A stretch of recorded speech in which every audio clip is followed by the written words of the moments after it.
Good idea to try and force someone out from behind that box, and Scream is right on the other side. And he's gonna end up going down. Look at the crowd, just absolutely excited. Nifty surviving on 1 health, but he did get a double kill so far, and did he just see them run out of the A-bomb side? I think mainline knows that there is a rotation happening right now.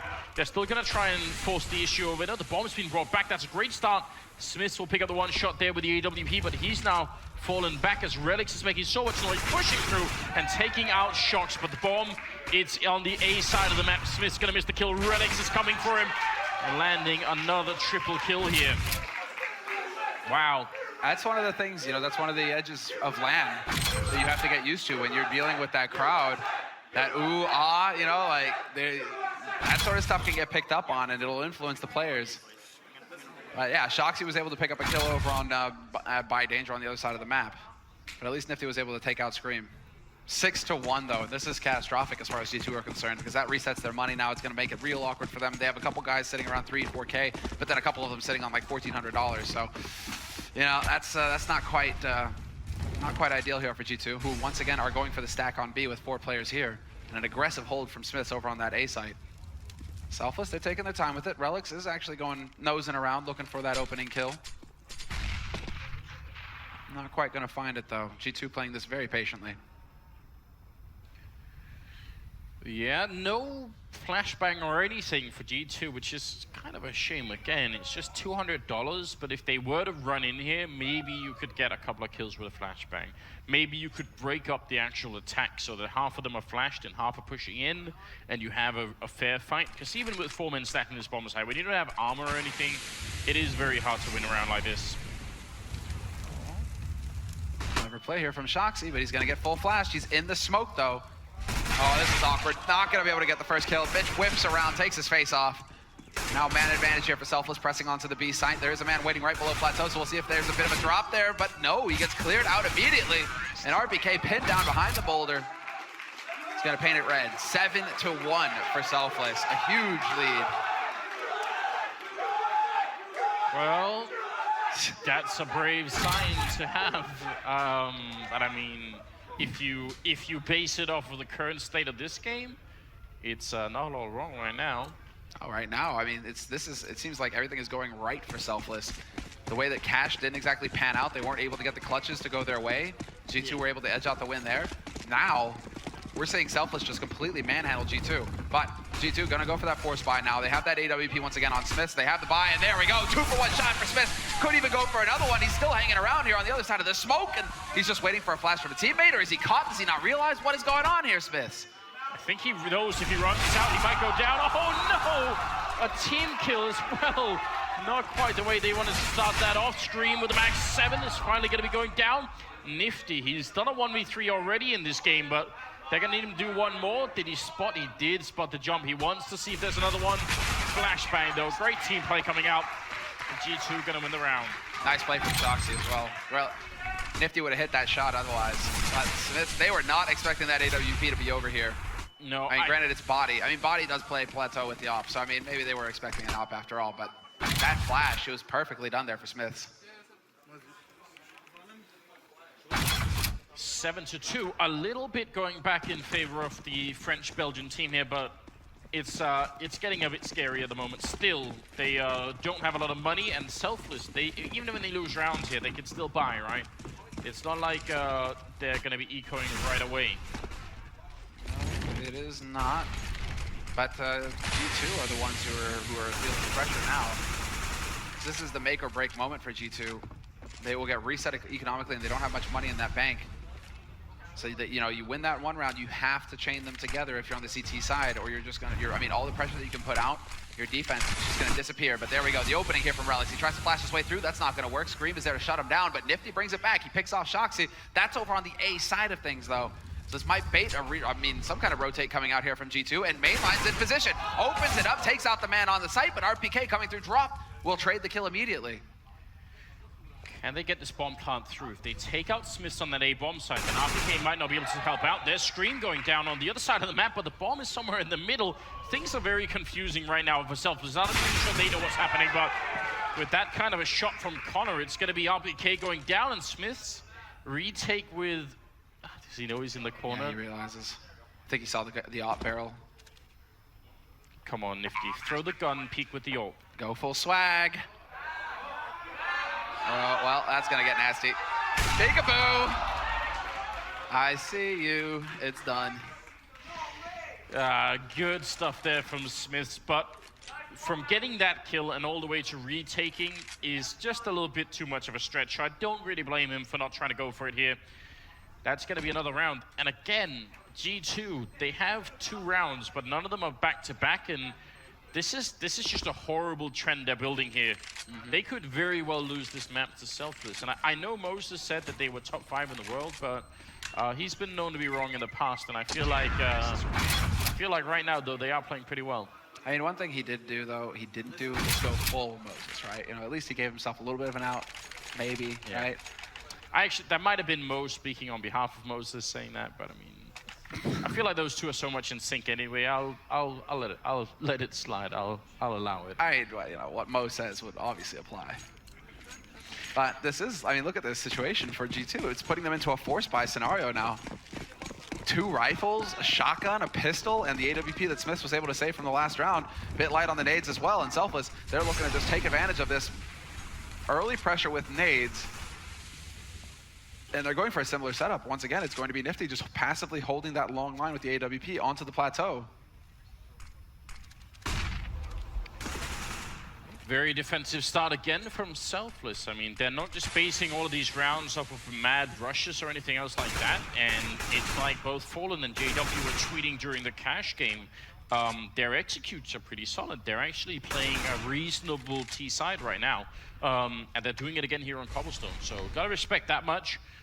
Every time they get a kill, they seem to slow down and think about, all right, who did we kill and where did they go down, and what does that mean about the rest of the CT setup that we know? So they've definitely done a lot of work here. Flashbang in and a bit of a Molotov as well, just looking for a kill. RPK's in a very uncomfortable position right now. Yeah, that's a bit unfortunate. He's gonna spot that, and Shoxy's gonna take the head off of Connor.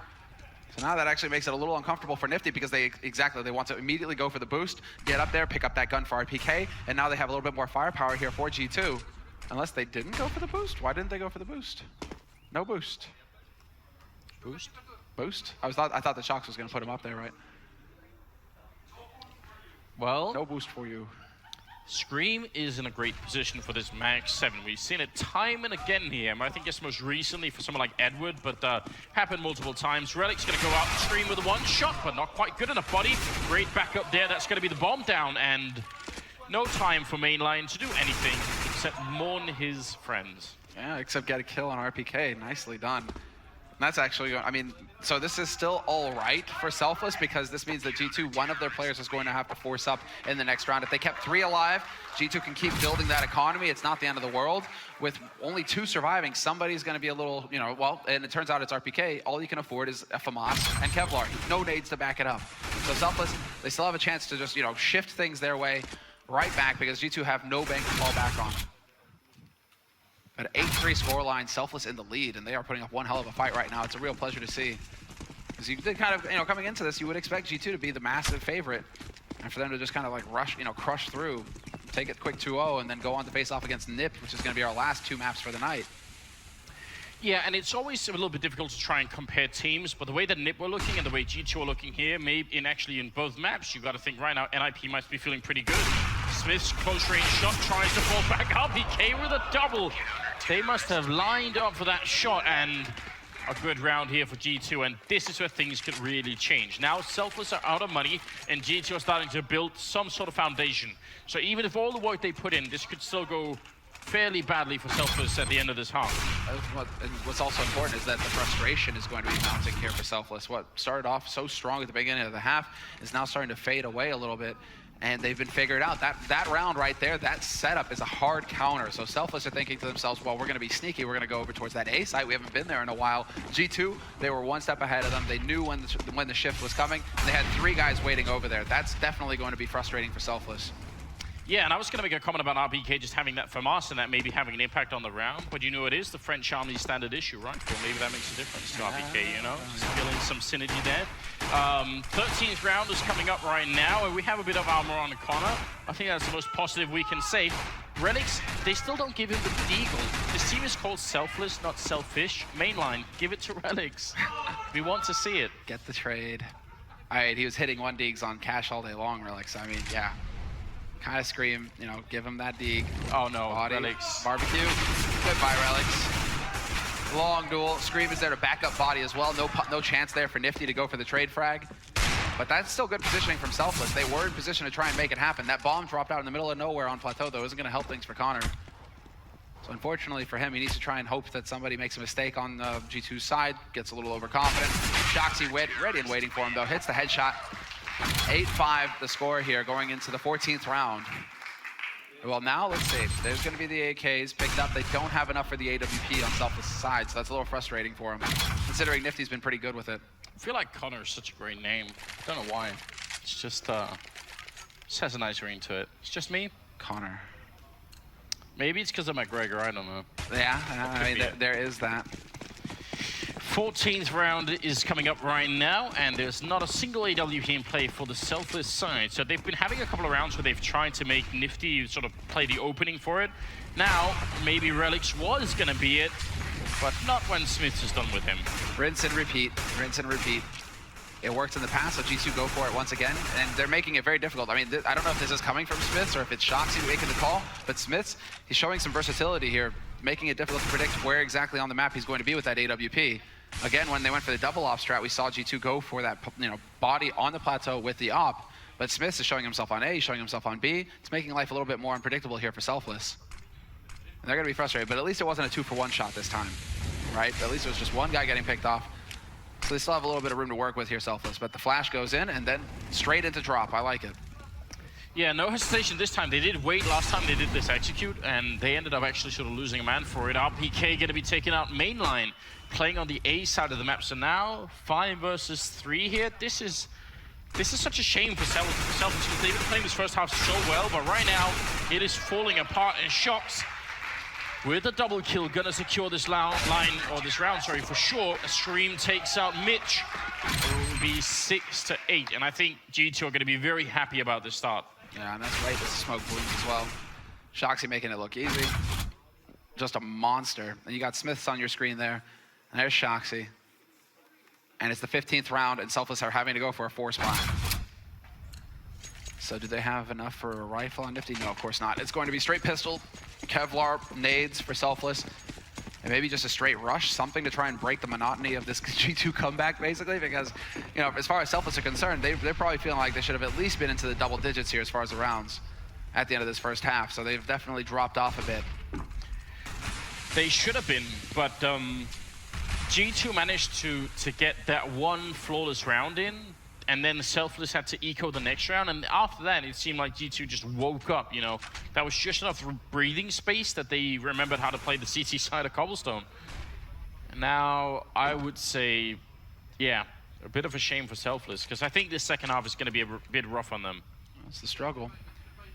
Not sure if they've actually played from this position with body yet, though, so this might catch him off guard. But no, Molotovs are going out in position, and he's just going to get roasted. Mitch puts him out of his misery with the headshot, and so it's a man advantage now for Selfless. Not quite in position to be able to pick up that rifle, though, so that's a little frustrating for him. They would definitely like to get their hands on it.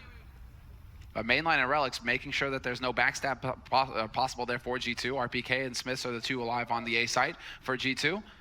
The two remaining players, though, Shoxy and Scream, the heavy hitters.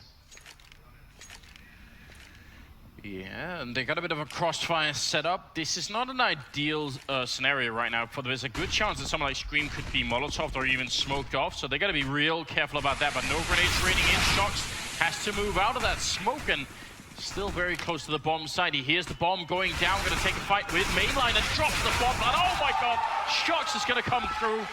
One more ridiculous play for him, and now Mitch is alone in a 1-on-2, and he has pretty much no equipment to stop this defuse with. And that was almost like you could put a metronome there. You just have the timing down perfectly for the recoil reset there. Shoxy, it's in his blood.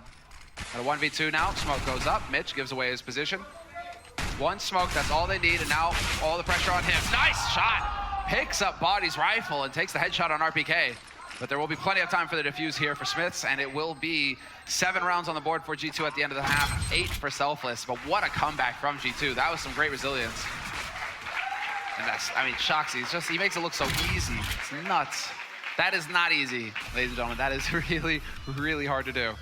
Yeah, and after a bit of a quiet start for Shox in this game, he actually ends up top fragging on the G2 side and tied with Mitch, which is a bit impressive as well. So overall, a bit of an up and down ride for Selfless, and they're gonna have to sort of control themselves, get back and win the pistol round in the second half after the break.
Welcome back. We do have the second half coming up here. Second map between Selfless and G2. And I mean, it started off so well on this map, Semler, but at the end, the French, they're still pretty damn good at this game. They are, and I think that's just experience. That's what's telling the tale here, because Selfless, they started off so strong. They came out roaring from the gates. They got that pistol round, right? And then from there on out, it was just a Selfless show. But G2, they show some resilience. They're like, right, okay, now we figure you out, and now we start winning rounds and putting rounds on the board. But yeah, Smiths and Nifty, it wasn't until later on in the second half that Smiths came alive and started having an impact, and that was about the time when Nifty started to drop off. So there was a balance. There's a balance in the world. Yeah, and because they're both AWPing, and they were both AWPing over at that B plateau place, it seemed like Smiths got a lot of those duels eventually, and that definitely helps out a little bit here. If Selfless are going to make it back and win this game, they're going to have to win this pistol round. Otherwise, I think G2 are going to have too much momentum for them to really break. There is a bit of a common setup here. Mainline is just in charge of spotting what's happening on the A side, while they are expecting it for an eventual B hit. Yeah, they are kind of just, it's a bit of a catch-all approach here for Selfless. Yeah. Because Connor's also not too far away, ready to rotate towards A, ready to rotate towards B as well as Nifty. But Nifty and Connor, they're kind of like, they're the security against what Selfless ran, which was a split through connector towards A in their pistol round, right? So the two of them, they're there prepared to make sure that G2 can't go for that, but a sick nade onto Shoxy, RBK, and Scream, dealing lots of damage, but Shoxy, he's just gonna be running in, opening things up. Relics and Nifty, though, 2 headshots for them, and Relics still alive on the site. He hasn't reloaded yet. He's got 1 bullet. That might be a bit too much, but I kind of like the style anyway. Did end up going down, and now Mainline and Connor are left, and Smith's going to have to go and pick up the bomb here, and that might actually be a bit of an issue, taking a fight and Mainline coming into it, but with a headshot like that, he's going to have to fall back. And now with the man advantage here, G2 should have every edge. Should not be possible for this retake to happen, but Mainline's gonna get caught. Shoxy as well is gonna land his headshot on Connor. And they tie up the score 8-8, winning the pistol round here to start off their T side. So both of these teams have won their terrorist pistols. And so, I mean, it's just that strong start. Now it's gonna be up to Selfless to show us some resilience here. And something to look out for when they make that entry, as Shox jumps out, he actually doesn't stop running because he knows his teammates are going to be behind him, and he's just a distraction. And if he stops, then anyone who's playing on the other side of the boost box is going to have time, whereas if he keeps running, then they have no time to adjust at all. So it's kind of a nice play, and it shows that Shox has some trust in his teammates to actually do their job. So pretty good job there. More of the same here from G2. They aren't going to be wasting much time. And now they know with mainline boosted, there's 2 players here. No chance at all for either one. Scream there to get both headshots. Even with the Mac 10, Scream gets headshots. You know, it's just meant to be. That's just how the the universe works with this guy. Scream eventually gets a bit too greedy, and Relics, man, 2 kills for him. With that Deeg, point blank. There you go, Anders, you listened. Give the man the Deeg. He gets work done. I mean, it's not such a hard concept to understand, is it? Just give Relics the Deagle already. Like it. Grenade, though, might just put an end to him. Still a very, well, nearly a very expensive round. Shox did survive, but yeah, a bit much. Spamming away with the Deagle, all right. Yeah, that defense right there. But the pressure is going to start mounting here on Selfless because it's not this round. Obviously, with the pistols, they're looking to do damage. Obviously, looking to win the round. Not very likely. What the focus is going to be on is the next round when they get the rifles. Is G2 going to be able to set the pace and really dictate things? Or can Selfless bring it back and actually start to get some control on this CT half? All they have is the single HC grenade at the moment on Mitch, so it's hard to imagine they could build a big round off of this. And with the way that G2 are just rushing in here, I mean, it's not like Selfless are even getting a chance to really do much. That's a nice shot, but RPK there to pick it up. Lurk is caught as well, Shoxy, and they'll spot Smith's in connector early on. Smith will be able to pick up 1, 2. Not a third target there for him to go to town on, though, unfortunately for him. So that's Mitch backing out with the Mag 10. He might be looking to get into T-spawn, exactly trying to box G2 in here, hoping to get a kill with that Mag 10 later on. And then it's going to be mainline working his way back into an HE grenade, so that's a little unfortunate. Smith with 3 kills with the SMG, 1,800 bucks and counting. That's a lot of money in his pocket, and it's going to be looking good for that AWP in the first buy round if he wants it. Body ending the round. Mitch to go down, who is still top fragging on this team, so very well done. 10-8 is going to be the scoreline here. And G2 going to see if they can make it through the defense of Selfless. Nifty's picked up the AWP. I think he's been pretty good with it, actually. Yeah, he's been very solid, hasn't he? Yeah. And he goes for the kit as well. Kit flash, that works just fine. Connor's got a kit as well. It's really going to come down to these incendiaries, these smokes. Selfless, they were able to get some of the valuable nades. Relics, he's fully bought up, so that's solid. But they are going for 4 players towards B once again here. Lots of stomping on the G2 part. They do start walking just as they get close to the wall, but that should have been close enough for Selfless to get some kind of info. They put 2 into drop, and here we go. The push begins onto the site itself, and Scream is there to open it up. Double entry frag for no Scream. Only getting the 1. RPK robs him, but still, the damage is done. Relics will get overwhelmed in the end. And it's going to come down to Nifty, and now just Connor. And it's not for long. Dominant round here for G2.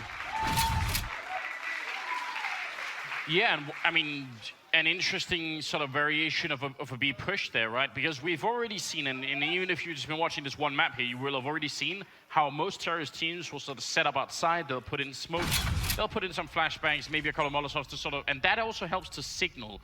You know, there's a boxing term for it, which is to telegraph the play, right? Right. Or telegraph your next punch. And in Counter-Strike, that happens too. That works as well. You try and throw those smokes in early, and the team that's defending, they'll know what's coming. This time, they just went straight for the smoke. There was no telegraphing at all, and it caught Selfless off guard. The first 2 people who were on that box had no idea what was going on. Yeah, and it's more of the same here. No surprise, though. Obviously, this is an anti-eco round. So Shoxy just going to be farming up some kills over here and drop. Body and Smith have taken a little bit of damage, but nothing to write home about just yet. 11-8, the score. G2 in the lead. And while Relics, Mitch, and Mainline, they're the last 3 alive here for Selfless. Relics has got a deagle, though, so there's always hope. Always hope. And he's holding on the A side as well, so this could get fun. There we go, Mainline. Beautiful first shot to start things off. G2 slowing down a little bit behind it, but the big thing here is that Shox has been sneaking out onto the B bomb site. So now they know they have confirmation that they can walk in and get that bomb plant down. So means they can sort of dodge the deagles at least for a while. Mitch is wanting to get back in here, but he's not welcome at all. And oh, Shock's going to be going down. He had the angle for it. So good luck that RPK is going to be there to take down 1 kill. We're going to be a bit careful here. Good shot from RPK. And they spot out Relics as well. The timing there, though, not going to pan out. RPK right around the corner. And Relics, no joy this time. Body shot is not going to cut it. Especially when you don't have Kevlar, not able to take an extended fight. But Smith's really coming alive here. 19-8 for him. Low on the headshot, but that's because he rocks the op. All he needs is body shots. That's just fine for him. Yeah, him and Shoxy right now are topping the scoreboard with 19 and 20 kills. That's pretty impressive. Smith with a slightly better ratio because he's got the 8 deaths right now. Considering he had a James Bond going on cash as well, this is a good turnaround for him. Where he's finally starting to show us a little bit of what he's capable of here on Cobblestone with that AWP. He has had a lot of setup going for himself as well. I mean, the flash is coming in from teammates. I mean, it is good team play, and it's built around that AWP. G2 right now doing a good job of getting as much value out of that expensive rifle as they can. Nifty's up here on the bench expecting someone to push through, which is such a common occurrence that, you can't really blame him for that. The bomb is very far back, and it seems like the terrorist side, so far, they're just looking for any kind of an entry. Shox is going to take the first step in. They must have heard that drop. Relix is on the other side. This is exactly where Get Right picked up a double kill when they were playing earlier against OpTic, so we'll see if the same thing is going to work out for him. The bomb is making its way back to the A side, though, and Shox is being a huge distraction right now. They need to get rid of him. Eventually that, or they just need to get the read, because it's going to get interesting for mainline. Connor has rotated over, Body making his way through, close. And it's going to be Relix taking out Shoxy, so now they can fully focus on this A-side retake coming in, because mainline is the one holding the line, and mainline with the double kill. That shouldn't happen. Scream will finally take him down. But a 2-on-4 situation now. G2, they've got their backs to the wall in this round. And they need Scream to get up there and get the bomb down, which is obviously not going to happen. There's a good shot, but a refrag coming through. And Relix finishing the round to the USA chance. I never get tired of hearing that. There we go. See, Mo was saying there were no real Selfless fans, but that's obviously not true. 12-9. There's one. Wow. All right.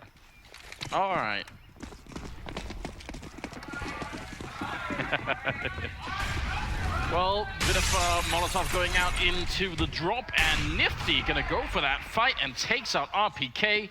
This is interesting because G2 don't really have the money to start losing too many rounds. They could probably buy onto this one, even if Body doesn't quite have the money. They'll probably just force up anyway.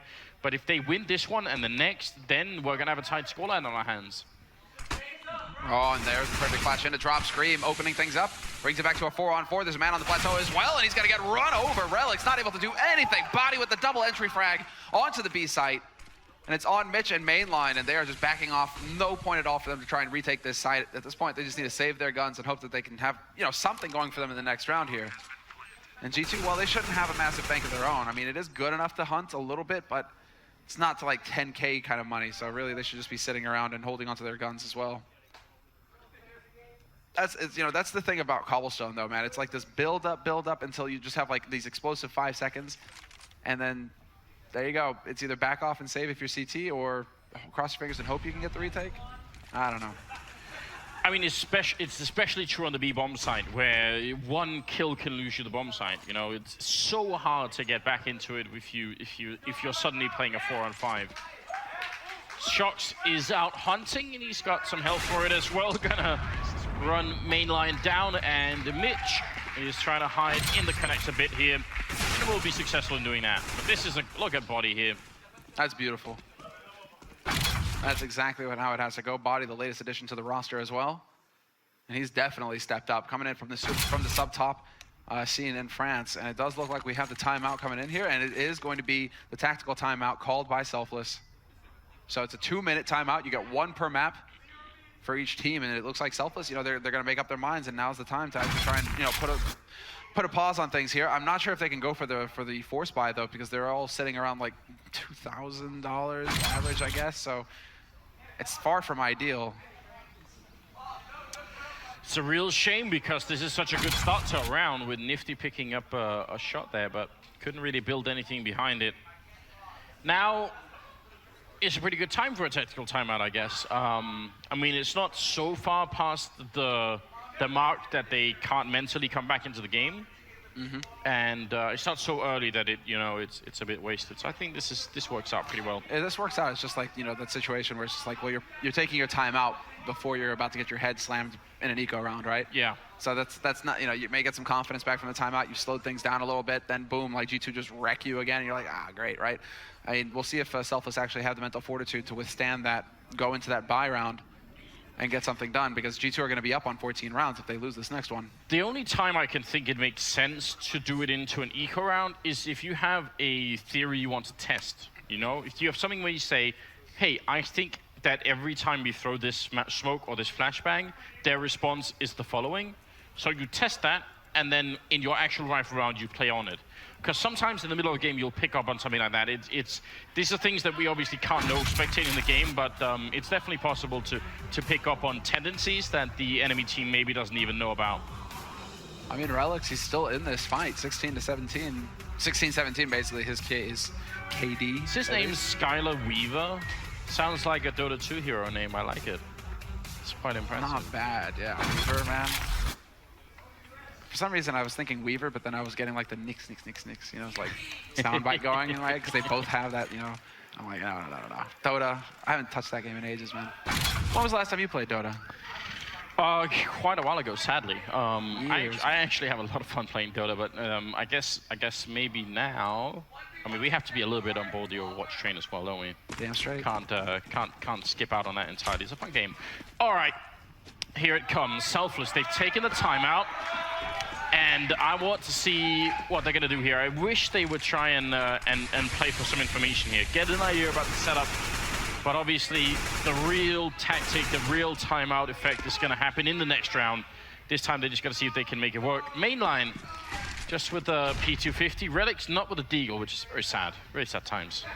A bit depressing, yeah. He's with the P250. We'll see if that aim can come through for him. Mainline, he should be figuring out fairly soon that there are a couple guys waiting on the other side of that smoke over in A halls, but it's Shoxy up close, and he is going to get overwhelmed. Good push coming in there. Relics trading 1-for-1. Well, Smith's coming back with a shot on mainline, and Body's been boosted up behind here. Actually gets tagged in the face. Nifty's winning this fight, and Body panicking ever so slightly, and ends up running into Mitch. So a bit of a shame. There is still Connor on this bomb site. Just as I say that, he's no more. You cursed him. It's almost like you're, you know, whenever you call somebody out, Anders, it's just like you're fixing a lightning rod to them or something. I didn't know I had that power, but... Caster curse, man. It's real. Unlike in the X-Men, if I did have that power, I wouldn't be constantly complaining about it. I would just wield that power. I wouldn't be crying about it in a corner all the time. It's more like, you know, percentage of that prize pool, yeah. Curse your opponents, run a little side business. Why not? Why not? 14-9 here, as we are 2 rounds away from G2 taking this second map. They did take the first one as well. Selfless. They had the tactical timeout. They put everything into this one. It's not the most impressive buy-up, but it can work on a map like Cobblestone, I think. I want to see what's up right now. Mainline still pushing over at A long. How much is he going to be pushing? He's quite far up, but he does stop right at the corner. And looks like G2 are going to go for this B bomb site. Yeah, once again, straight out onto B. It's worked in the past. A couple flashes, no smokes. Does make their lives easier. They do walk right into a stack, but RPK finds a way to trade. Relics will be right back into the fight, though, and it's a man advantage. Now a 2-man advantage for Selfless.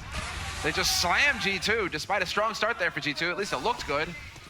Now it's a bit of a tight spot. Relics is on the site itself. And he spots Scream moving around on the plateau. So let's see, can Scream actually hunt this guy down before the smoke's clear? Oh. Relics still alive, and with the pistol even, he gets the kill. They go and fight Smiths, and maybe they didn't have to, but it's going to work out anyway. Relics with a triple kill. And he's up at 20 kills right now. Overtaken Mitch. It was a good try. That was a good one. That was a good chant. 14-10. G2 still in the lead, yeah. Well, right now, I mean, that's actually a really solid setup. I think that's the main thing that made the difference there, is that Selfless had like 3 guys facing plateau as soon as that first man came around the corner for G2. So a little bit of a firing squad, bit of a nasty surprise. But in this round, I mean, that's just going to force G2 to go over towards A. They've had success there so far, so why not? Let's see if they can open it up, because it's only going to be mainline. Rotation is coming out from Mitch, Relics, and Connor, so the defense will be getting in here fairly quickly. It's all about whether mainline can figure it out or not. Scream there to open it up. He takes it on Relics, but they're just trading all over the place. Yeah, very good trade so far for G2. The bomb has gone down as well, and Selfless, I mean, retaking when they're on the other side of the smoke. There's still a Molotov on Body, so they can block off so much of the entry points here, and it's just gone out. I mean, you don't want to give the map point here to G2, but at the same time, if you go for it, you're probably just throwing away 3 rifles. So I could understand that they're just backing off at this point in time. I mean, right now G2 are really not giving them much space either. Yeah, this is painful. And it's keeping him guessing as well. Unfortunately for Mainline, he wasn't really able to get anything going for himself over there. If he could have traded 1-for-1 in the apartments, maybe something could have happened. But the fact that, you know, G2, they're just, you know, ultra aggression on B. Then they go to A. They're really keeping Selfless guessing at this point. So Selfless, it might be that it comes down to basically Ryo being like, all right, right, so do we gamble and just say they're going to come B now, they're just going to flip-flop? Or do we go back to a default kind of hold, having 2 players holding over on A and 3 on B? It's a bit of a tough call here for Selfless because they need to play flawlessly from here on out. They need 5 rounds in a row to take this to overtime. And there's no timeout. They've used their tactical timeout as well, so they don't have a timeout left to try and break things up here for G2. More rounds. There we go. Well, I'm not sure. It's a good shot from Nifty. Standing in the fire of the Molotov to try and make that happen. A bit of a flashbang into the boost, and that's not a good idea. Bodies up here. Oh, what? I can't explain that. I'm not going to try and explain that. Just do your own thing, Relics. Exactly. Leave me out of it. He's sick. There we go. And they don't even need to go for the boost and drop. They were thinking about it a little bit there, like between Mitch and Connor. It looked like they wanted to see if they could take a peek up there. Not going to happen, though. There's the flash. There's the peek. Shoxy gets shut down. RBK, though, with the double trade. Bringing it back to a man advantage here for Selfless. 2 players still present on the B site, but they're moving out onto Plateau, and Scream taking point. Man is very low. That's Relics on the site itself, and he's dancing around trying to buy time, and it's all on RPK, and he loses that duel. That's the bomb down. With a minute left here for Scream to try and make some magic happen. There's the 1-taps, and not a single one hits. Relics with the double kill at the end of the round. I guess they're not talking about his 1-taps right now, Anders. No, we'll just leave that one out of the history books. And yeah, just a great little situation there. It's a bit of a shame that RBK went and died in that 2v3 because they actually had Relics behind the statue, and with the Molotov that Scream was going to put out, I don't see how he could have got out. So they could have almost certainly secured a 2v2 then, but just a lack of communication on the French side, and something we don't see too often, but every once in a while.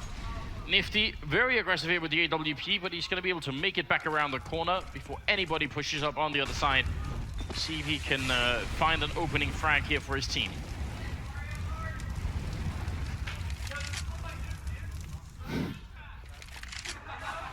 All right, well, there's the flash. Been very good about using flashes, G2.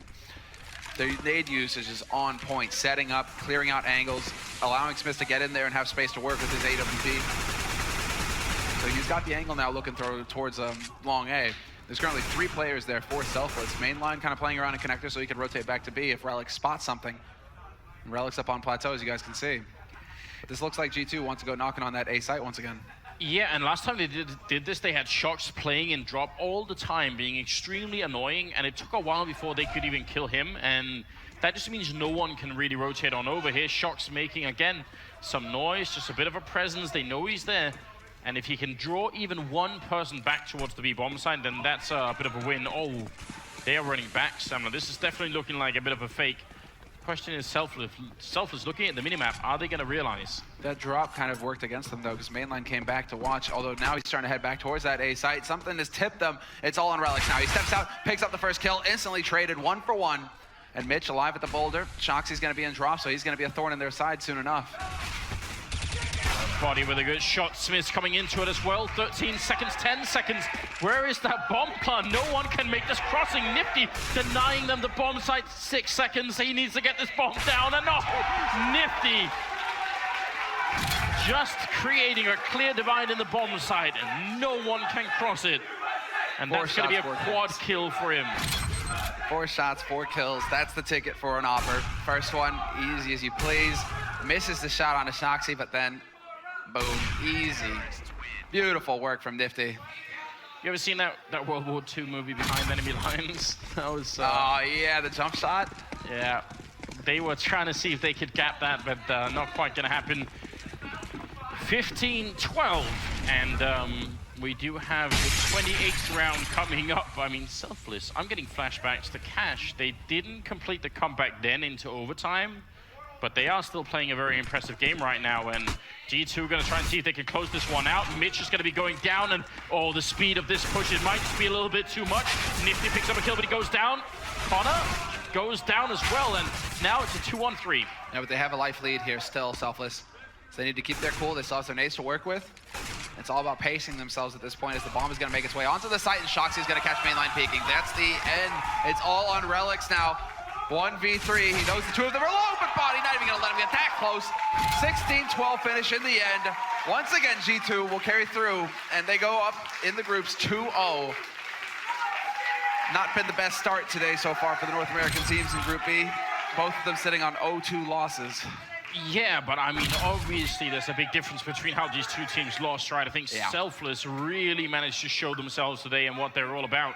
And I guess maybe a bit of a wake-up call for G2. They're going to be playing NIP next, and at this level, NIP should be feeling pretty good about themselves. We will obviously have a map breakdown here at the end of it. After the break, we'll go to the desk.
Welcome back to ELEAGUE. That map certainly delivered. The series certainly delivered. Lots of excited fans there in the audience. That one was getting a bit too excited. Security, come over. Anyway, that really did deliver a lot more than I expected. I thought this was going to be over super quick, but Selfless, they absolutely did what they had to do, and it was a very competitive match.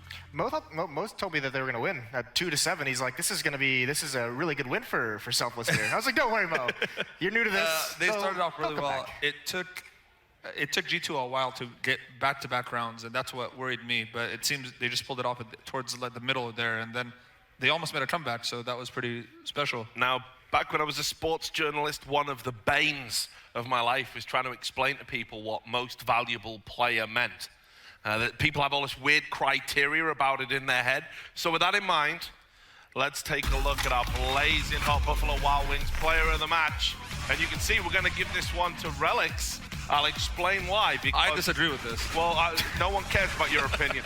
I'll explain why. Because without this guy, they are nowhere in this series. I think it's a monstrous performance. I believe the most valuable player should always be on the winning team. I want to let you guys argue this one out. There's absolutely nothing in the phrase most valuable player. LeBron was the best player in the NBA Finals last year, but he did not get MVP. So back to reality. Yeah, people are doing it wrong. He definitely did. He was definitely. What do you want me to say? He's definitely the best player on his team and the most valuable player on his own team. I come from a country that respects the English language. Wow. Right? What's aluminum? What's aluminum? I come from USA, and that's all I'm going to say. We've gotten real off track, boys. Real off track. Yeah, Congratulations to Relics. You need to act like a marriage counselor. Congratulations to Relics. He did say, Let's talk about Relics, dude. He was. No, he was impressive. Yeah, he was sick. This was and I mentioned it because in previous iterations of this roster, he was never required to have this huge kind of performance out of him. They had guys like Kusa, they had guys like Uber who were able to step up, and you can see when he's put under the spotlight and they say you have to produce for us, get after it. He actually performed very, very admirably throughout both these maps. You're exactly right. They're not in either of the maps if he doesn't step up in that way. And the thing is, he's going up against people with really good aim. These players are known for their aim, and he's actually taking these duels and winning some of them. It was very impressive by him. You could say his contribution was valuable in some way. To his own team. What we're going to do is we're going to go and talk to the person who has helped develop this young talent at Selfless. We've got the coach, Ryu, who's with Puckett. All right, thank you very much, fellas. Ryu, first of all, congratulations on a stronger performance than any of the analysts predicted. How do you feel the team played? I thought we played okay. Cash, we started a little slow, saw some nerves. We have a lot of things that we've added, a lot of things that we've drilled, and the timing was a little bit off. Sometimes we were peeking into a teammate's flashbang, and a couple things that if we flip it the other way, we can probably sneak away with that map. Losing both pistols and still getting 12 rounds is pretty good. Backstage, you told me we should have won Cash. Well, you're starting off two losses, but you still have plenty more games. You'll play NIP and you'll play OpTic Gaming a little bit later. But tell me a little bit about this team, a relatively young lineup, a lot of people hyping up Nifty, your Opper, but Relics came into play today, and you have a new fifth here. What can you tell me about Connor93? I don't know who he is. He was on the street outside, and he was like, guys, I play CS. I was like, we need a fifth. No, I'm just kidding. Connor's played with Mitch, he's played with Relics. He played with everybody on our team except for Nifty in the past. He's had great aim since Source. People used to think he was cheat. He hung 40 on a really good pug in a LAN that had Steel, Josh, on it. And last weekend, his team beat an Echo Fox mixed team at Philadelphia. So he's been playing for a long time. Hasn't ever really been able to fully commit, but we knew his skill level was there. He listens really well. As an entry, his job is to clear space, gain ground on the site, and he's not afraid to run in. And he did a really good job today. A lot of good trades from him and off of him. So just a couple things here or there we need to clean up, and we'll be able to take a win like that in a close match. When they announced that Selfless was going to be replacing Ty Lue, everyone considered this team to be the underdogs, a squad that might not have a choice or a chance. How does it feel to have the fan support here? It seemed that even though G2 was the juggernaut squad in this matchup, you guys were the fan favorites here in the studio. Yeah, I mean, you got to love it when you frag or you win around and you hear USA chants. It's incredible. Even the audience is in thousands. It certainly felt like it. And, we love and appreciate every one of the fans that we have. All right, last question for you. We saw some awesome tweets. JW said it looked like you guys were playing Counter-Strike the right way. It looked like Fallen was giving you guys major props on Twitter. How is this team getting better, and what are you guys going to do tonight to prepare for tomorrow's matches? Oh, I think we're all in. Everybody's committed. We put in a lot of good practice. We kind of brain dumped on Connor a little bit to make sure he was going to be prepared, knew what we were going to be running. We prepare against every team the same way. We don't fear any team, but we respect every team that we play. So tonight we'll go through all of our notes against both opponents, and then tomorrow we'll refresh before the first match and come out and swinging. All right, well, I'll let you get back to the team. This is Ryu. Give a big cheer one more time for Ryu and Selfless. For now, though, let's send it back to the desk. Yeah, thanks a lot for that, Puckett. And just a word of advice, Ryu, if you pick up everyone who styles on Echo Fox, your roster's going to have about 30 people on it. So, yeah, there you go, man. That's really messed up. Yeah. That's really messed up. But tell us about this, though. This it was nothing. It was a local land. Two of them went. It's not a big deal. Right. It's not a big deal. He's just having a note to self. Yeah. We'll deal They're with not getting paid for those 2 weeks. So. Let's talk about the other team in this match, which, of course, was G2. Shocks. You felt he should have been the MVP? I felt like throughout the whole thing, he actually made the big plays that turned everything around. He won pistol on Cash. This one right here was the sole reason they won Cash. This is the play of the series, like, no doubt about it. And he also had something similar on Cobble, where it's probably going to be shown in the highlights as well, where he jumped through the smoke, killed 3 right here. He won this round with him, and this kind of turned everything around, because up until that point, this could have been a 9-6 or a 10-5 or 9-6 half for Selfless. So he really showed up throughout the whole series for me. And like I said, I feel like if you're the most valuable player in the whole series, you get your team at least a win, and he got 2 wins for his team. Okay, I mean, I think Shocks definitely played very well. There was a few moments where he wasn't super consistent, but, first game of the day, obviously they're going to go up against better opposition a little bit later on. It's a little worrisome that they've had this much trouble, because we don't know if it's Selfless just playing out of their minds, or if G2 is just playing well below their level right now. This G2 doesn't beat NIP. That's the one worrying thing. That level out of G2 that we just saw is not going to take them to a couple map wins over. I mean, over NIP Sweets. looked super comfortable the entire series against OpTic, and that's what I would expect from G2. especially against a team like Selfless that was a last-minute replacement. OpTic had months to prepare for this. Yeah, I agree with Moses. I don't think this G2 beats NiP. The cool thing about Selfless in this matchup was that, I mentioned after the first map that guys like Connor or guys like Mitch had their like kind of welcome to the pros moment where they spent like half to 3/4 of the opening map just getting beat up upon and not having an impact. That changed a little bit in the second map. So you can see, this team, they got a little bit, he mentioned there were some nerves. Once they got a little bit comfortable, they kind of felt like what they're playing against, they could handle it. You could start to see a steady improvement. And that was, that's kind of what you want out of a team like this. That Moses mentioned they're rebuilding. This is just a new roster. Obviously, no one's expecting them to come in here and beat G2 on 2 maps, but that's okay. Like, it's an okay performance to have to start things off and to build on. I agree 100%. They should be happy with how it started off.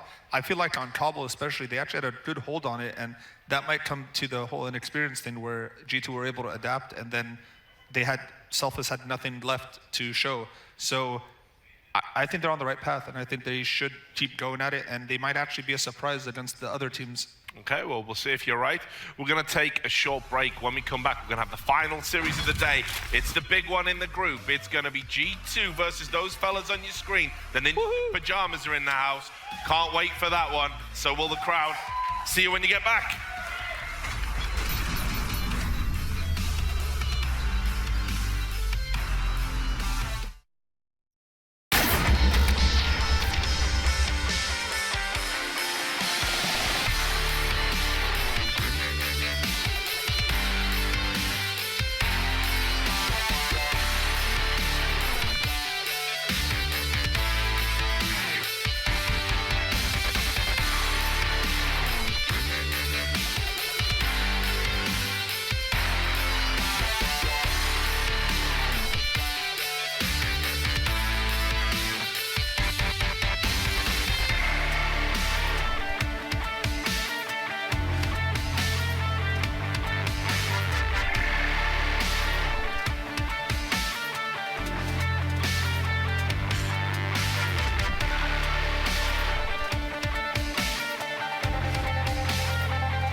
Hi, I'm Shaquille O'Neal, part owner of NRG. When it comes to Counter-Strike and ELEAGUE, I wanted to get deep into the game. Ha-ha! Scared you, didn't I? Fish gun. Tough stain, gotta put some elbow grease into it. Now you see me, now you don't. Shackle flies. You go ahead, I'll watch the chickens. Hey man, you want some cheese before we roll out? You want me to get closer? Hell no. How you guys live like this? Filthy. Nobody's gonna hurt my little chickie, baby. No. Boom, boom. Don't shoot. Boom, boom. Obviously, we went deeper than expected. But now, I have a PhD in CSGO. Shack out.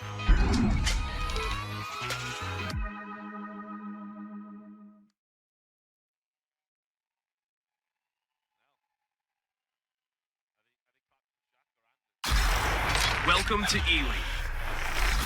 Housed entirely on the Turner Atlanta campus is a 10,000 square foot esports arena. Seating an audience of 225, this state-of-the-art facility features 7 enormous LED screens, the biggest being 30 feet wide and 11.5 feet tall. The centerpiece of this totally custom build is the fully motorized caster desk, with a 10-foot curved LED and the ability to rotate and travel forwards and backwards 50 feet. Down the hall from the arena, there are 8 practice rooms, a player lounge, VIP lounge, and production space. With all this under one roof, ELEAGUE offers unparalleled access to the players and teams. This is esports as it was meant to be.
Welcome back to ELEAGUE. It's the big one, the final series of the day between G2 Esports and Ninjas in Pyjamas. I'm your host, Richard Lewis, still with me as they've been throughout the day. Some of them in mind, some of them in body. It is Moses and Mo. How you doing, guys? Gotta be looking forward to this one, right? Who's playing? That is your catchphrase. It's getting there. I prefer it to the chicken coop one. Oh, this is going to be epic. This is what we all came for, honestly. This is the one that everyone was waiting for to see. The top 2 teams in the group, you know, we all predicted these to be the top 2 teams. Starting with G2 here, we already know they're all-stars, Shox and Scream. Can they do it against NIP? RPK, you can't let this team go by at this point without mentioning I already RPK. expect the world from RPK, Because so I can't bring him up. He has that, you know, the tank, but he is just Mr. Consistent on this team. He plays such an important role. Just some very, very nice kills out of him here, you could see. But, I mean, across both maps that we just saw against Selfless, he wasn't doing anything crazy. He wasn't doing, like, lights out or these flashy plays like Shox did, but, I mean, he was always getting his kills. He was always getting his, you know, filling his role. There's and been he does it quietly. a lot of mythology about RPK, and kind of it was said that he was micromanaged by Existence, who was constantly telling him how to play everything. I think he's proved here that even without a strong in-game leader, he is still capable of doing his job. Before, in CS Source, he was one of the best players in the entire world, and that was nothing to do with Existence or anyone. It was just he was dead on the best player in the world at one point. So he's always been that guy. He already knows how to play the game. I doubt Existence micromanaged him at all. I just realized I'm on the desk with 2 Source players, 2 Source guys. Yeah, I wouldn't call Richard a player. This is a nightmare. Or Source watcher, maybe. But, no, to be fair, when RPK came back, he had such a tall task, like such a learning curve that he had to catch up on, that it's entirely understandable that Existence probably when he started out just said, I'm gonna do this a little bit. I'm gonna just be like a backseat player with you for just like a few months. We have to get you to catch up, because remember when they brought him in, they were a team that was still expected to be competing with the best in the world. They were still meant to be in that top 3 spot. It was kind of a surprise when they brought him in actually too. Yeah, because very he much. hadn't played for 2 years. So Yep. it took him like a couple months, but then month 3 he was already performing very well. So I doubt he's been micromanaged that much since. Yeah, obviously not now, especially with Shocks. He just says, all right, do what you feel comfortable with. Let's go. Well, this is who they're going up against. Players that need no introduction. So let's not introduce them. Let's just talk about this team and their resurgence since finally winning a tournament again in Malmo. Perhaps their greatest strength as a team right now is their ability to win these anti-ecos and anti-force buys. They don't seem to fall prey to it too often. They did lose one earlier today, which was surprising, but they're so good in these like second and third rounds, going against low econ buys, making sure they don't get punished that much, and it just strengthens their own economy moving forward. If they don't lose too many players, they're so good at keeping like 3-4 members alive on these rounds that it helps them deep in. And those are things that won't show up on the scoreboard, but it helps them so deep into these halves, continue to be able to buy, continue to have high percentage rounds at chances to win. Yeah, but recently, as you can see there, they have struggled against G2 Esports, but they looked incredibly good against OpTic. Let's take a look at the map vetoes and see where we're going to be here. And you can see that this is interesting. G2 banned out Mirage and Cash. Obviously, NIP do favor Cash. It's one of their better maps, and that means that Train comes through for them. NIP have banned out Nuke and Overpass, which leaves Dust 2. So guys, just quickly, because they're ready to go, predictions on Train. Which way's this going? Are we feeling Swedish? I'm feeling Swedish. Yeah. I'm feeling Swedish as well. I think G2 could have a chance in the next map, but I think Train is going to be the NIP. All right, well, we'll break it down afterwards, but now we get into our map fly-through.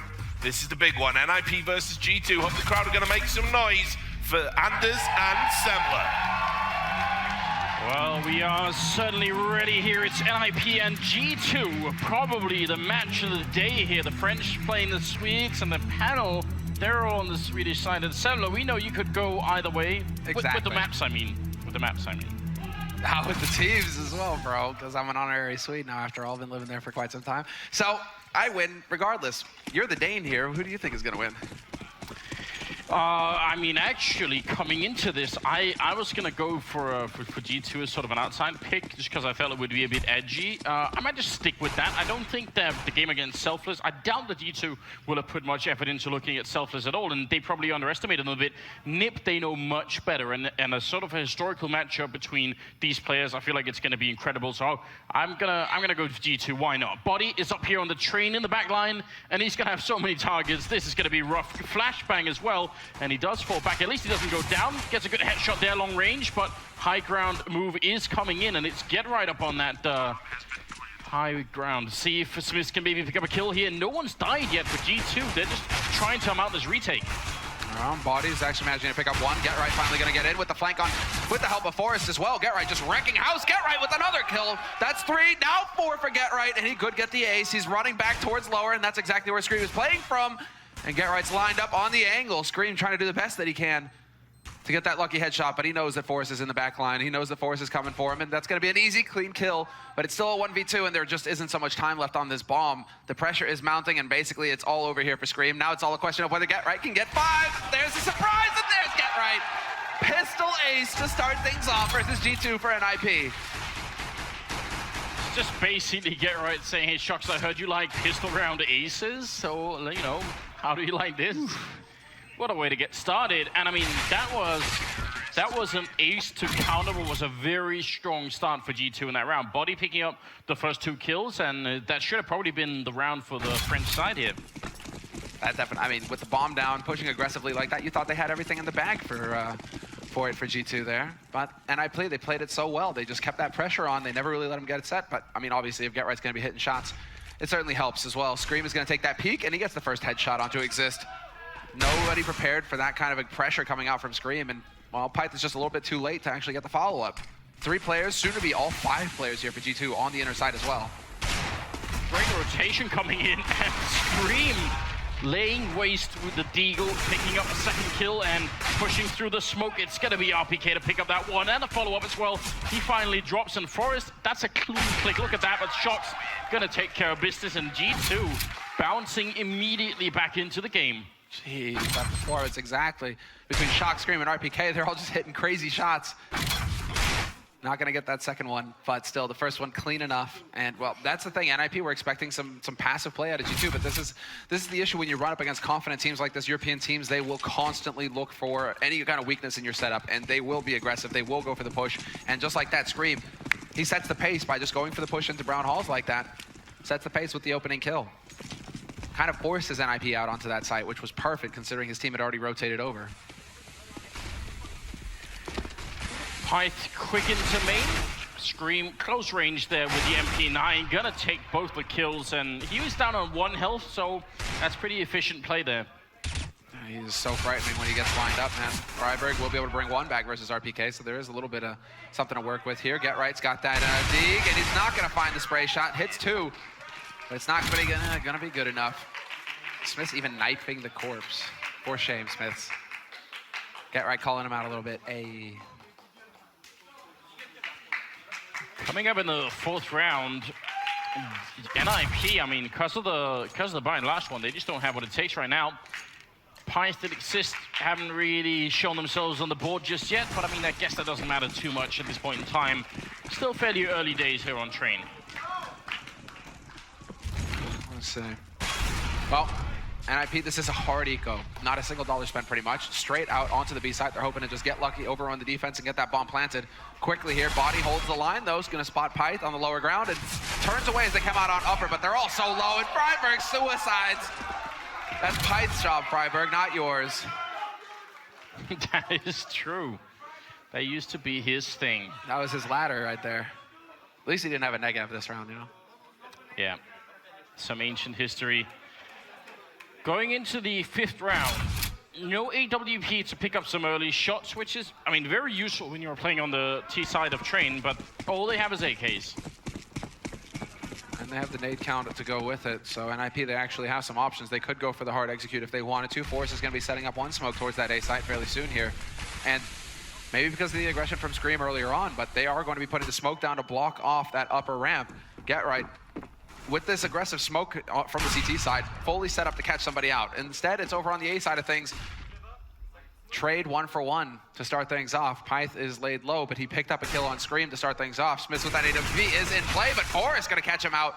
Big headshot coming in there from Forrest to start things. Yeah, and you've got to wonder what Smith is doing at that point in time. There's not even anyone there who can pick it up. But Get Right's gonna get caught, and that's the big kill coming in from Body right now. They have a lot of control outside though. Forrest tapping away and very nearly getting the shot on RPK. And this is where it starts to get a little readable here for G2, because that is, I mean, NIP, they always like to go for that. That's one of their standard plays on Train. Put Forrest out through A main, put Get Right lurking on B, and you have an idea of where they're going to be coming from. Forrest, unfortunately, he had a chance to go for a 2 for 1. Will missed the shot as well. RPK just narrowly dodging death, only to find it a second later. And the follow-up, not going to happen. Shoxy snuffs Forrest, and it's all on Exist now. The 1v2 clutch possibility here for NIP to bring it back to a 3-on-2. But both players now alive on the site for G2, and it's all on Exist getting the drop on him. Spots the first man out, but whiffs the spray. And with both kits, both players have kits, more than enough time for the defuse. And G2, they take the lead. I mean, that was actually just a very smart play from Exist, because he comes in from the same angle that Shox does, so it's unlikely they'll check there, and in fact they didn't, so you're right, it's a bit shocking that he couldn't get that kill, but G2 gonna be excited about that. NIP with the bomb plant, just barely able to make the buy. Again, putting down the bomb, even if you lose the round, it's the $800 bonus. Without that, I think they wouldn't have been able to buy as much as they could here, maybe even just have gone for a straight save. They're really interested in just exactly keeping that pressure up right now. They know that they dropped it down to 2 players for G2, so the economy isn't just going to be, running away on them. Instead, it is NIP Get Right on the edge of the smoke, maybe waiting for a signal from his teammate to flash some kind of opening to go pushing through. Oh no, it's going to be the boost. Clever. Spot right over that smoke, Get Right. Doesn't look down though. There was a little bit of a risk of somebody being there lying in wait, but lucky break for Get Right this time. And now PK on the corner. He's got backup as well. Smith's gonna take a bit of a peek, and then they exchange in for the rifle and jump right out, and they weren't expecting that. RPK with a very good kill and some good damage onto Freiburg. NIP still making an entrance onto this A bomb side. There is a guy up in Sniper, and that's going to be Scream. Look at this high ground advantage he's got going on. Did he actually spot someone down there? I'm not sure if you could see the feed of Exist, but it's going to be Forrest sneaking on in and Scream waiting patiently, and he gets rewarded with a kill, but he's still going to be going down. Pyth picking up the quad kill, and I think Scream maybe just a little bit too hesitant up there. His team died before he was even put into play. Yeah, monster round from Pyth. Quad kill for him. You have him on your screen there. I mean, that guy, this is also the guy who killed himself, you know, on the ladder on B site way back in the day. Bought a negative, force bought it, then threw himself off the ladder and died. Never really lived it down. He actually has a ladder emote on his stream just because he owns it. We like to keep those things alive, you know. Just can't just forget about stuff like that. No, man, that's a part of our culture, our history. Shocks and Smiths picking up an AWP each here, trying to see if they could shot NIP out of the round. And if they don't, then their own economy is going to be extremely bad. So a lot riots on this one round. Neither team could really buy. So yeah, there's going to be some breathing space for the winning team. And we'll see. Looked like they wanted to boost over the smoke, but they gave up on that. Shoulder peek in, and Shocks, he's looking, he's watching. This is way too close for comfort. And the timing would have worked out perfectly if he'd have taken the shot before jumping up, but Shocks has no way of knowing that. Of course, he doesn't have the X-ray. Exist, however, is going to catch out bodies. That's the lower ramp open, and now the pressure's going to be here on Shoxy. When does he go for the peak? They have no idea that he's holding up here on the other side of the smoke, and he's going to be able to deny the plant, spots the second man out. Shots are coming through from Forrest, and the smoke clears. So an easy kill there. Pyth up close to connector, though, not going to find the follow-up kill. Instead, he's going to get wiped out by RPK, and we're back into a 3-on-3.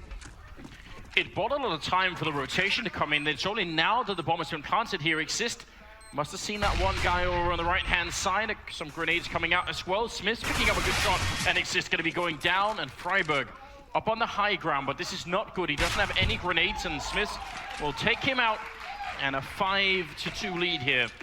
And even with the bomb plant here for NIP, doubt they can go for any kind of reasonable buy.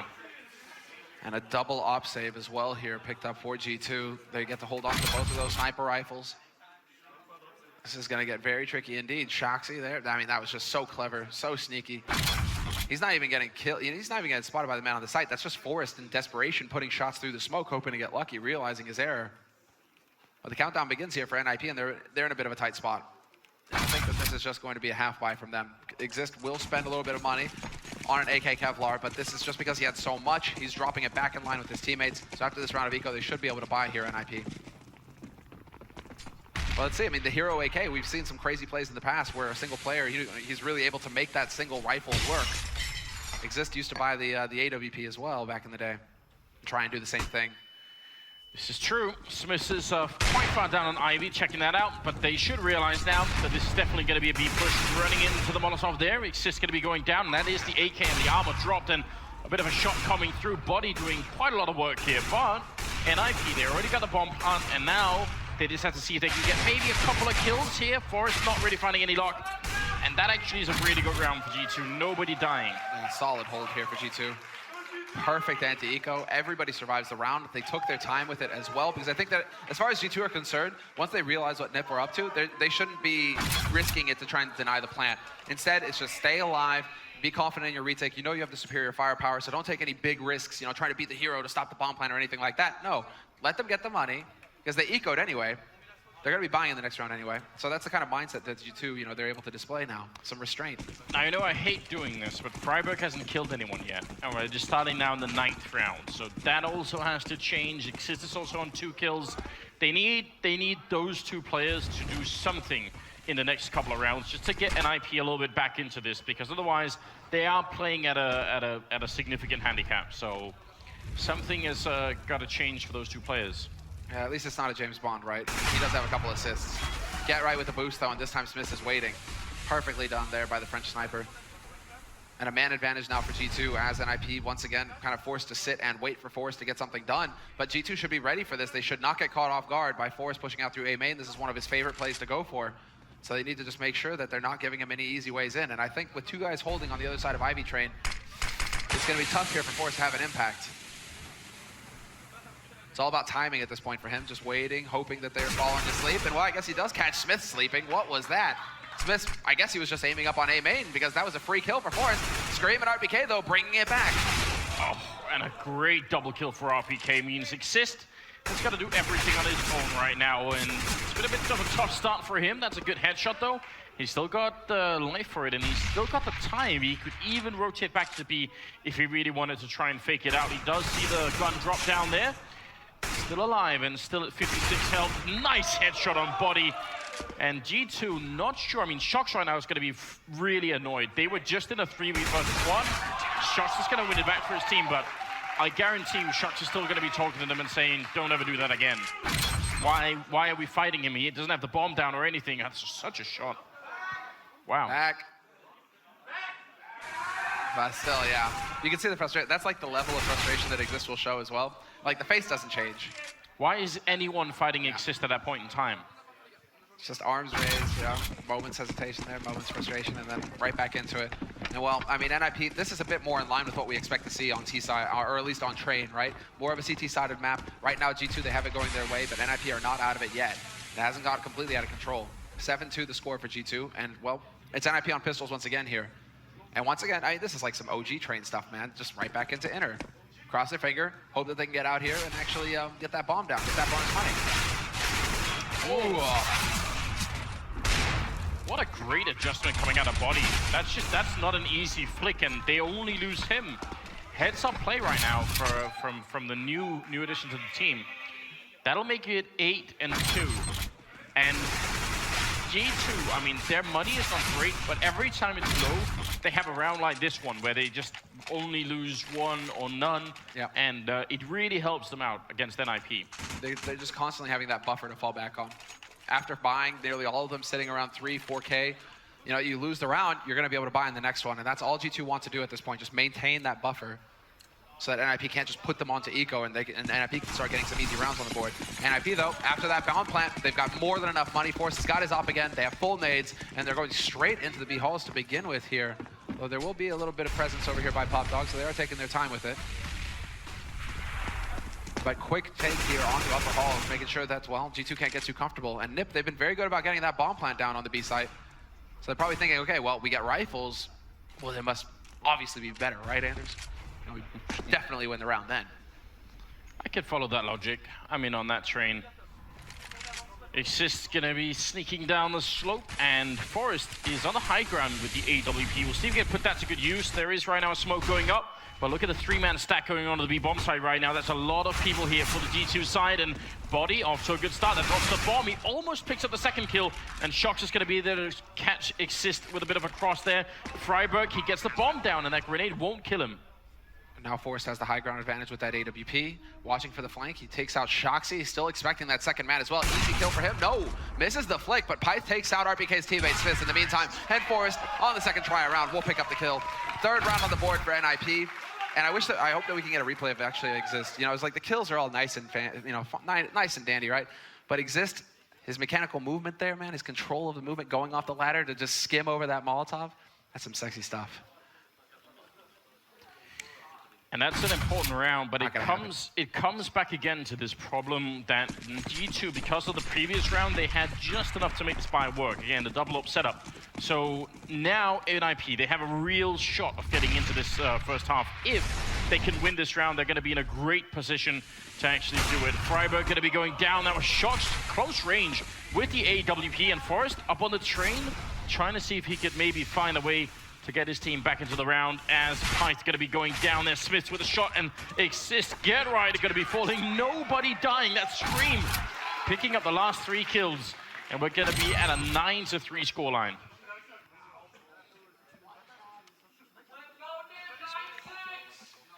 Well, the money for NIP.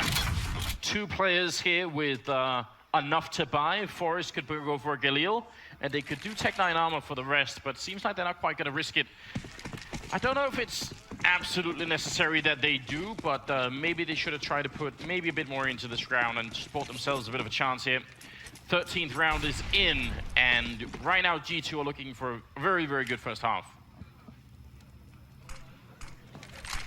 Opening shot, perhaps?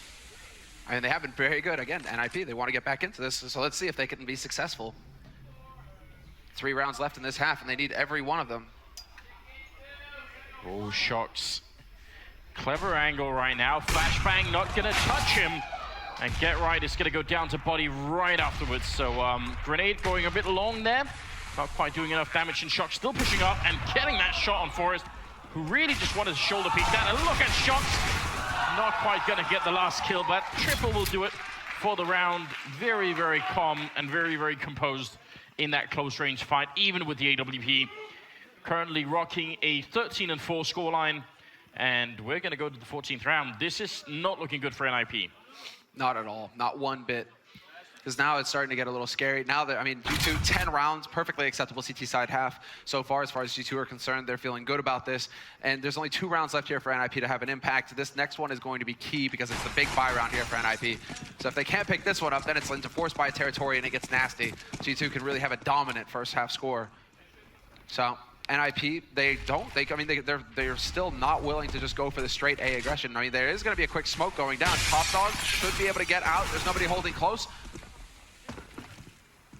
But they've invested some nades, they've invested some smokes, and it's still unclear right now for G2 where they're going. Scream will find a kill on Pyth, though, and that was by A main, but Forrest is still here, so security pin basically here for NIP. Maybe Forrest is gonna have to try and get them back. Get Right. Oh, how did he spot out body? That's a very heads-up play coming through. And Forrest with the follow-up kill there, taking an RPK. Get Right, playing at the edge of the smoke. Is Forrest gonna pick up one more kill, and the bomb running into the A bomb site. What a round here for NIP. Get Right taking a fight. He doesn't really have to, and he's gonna go down and Scream.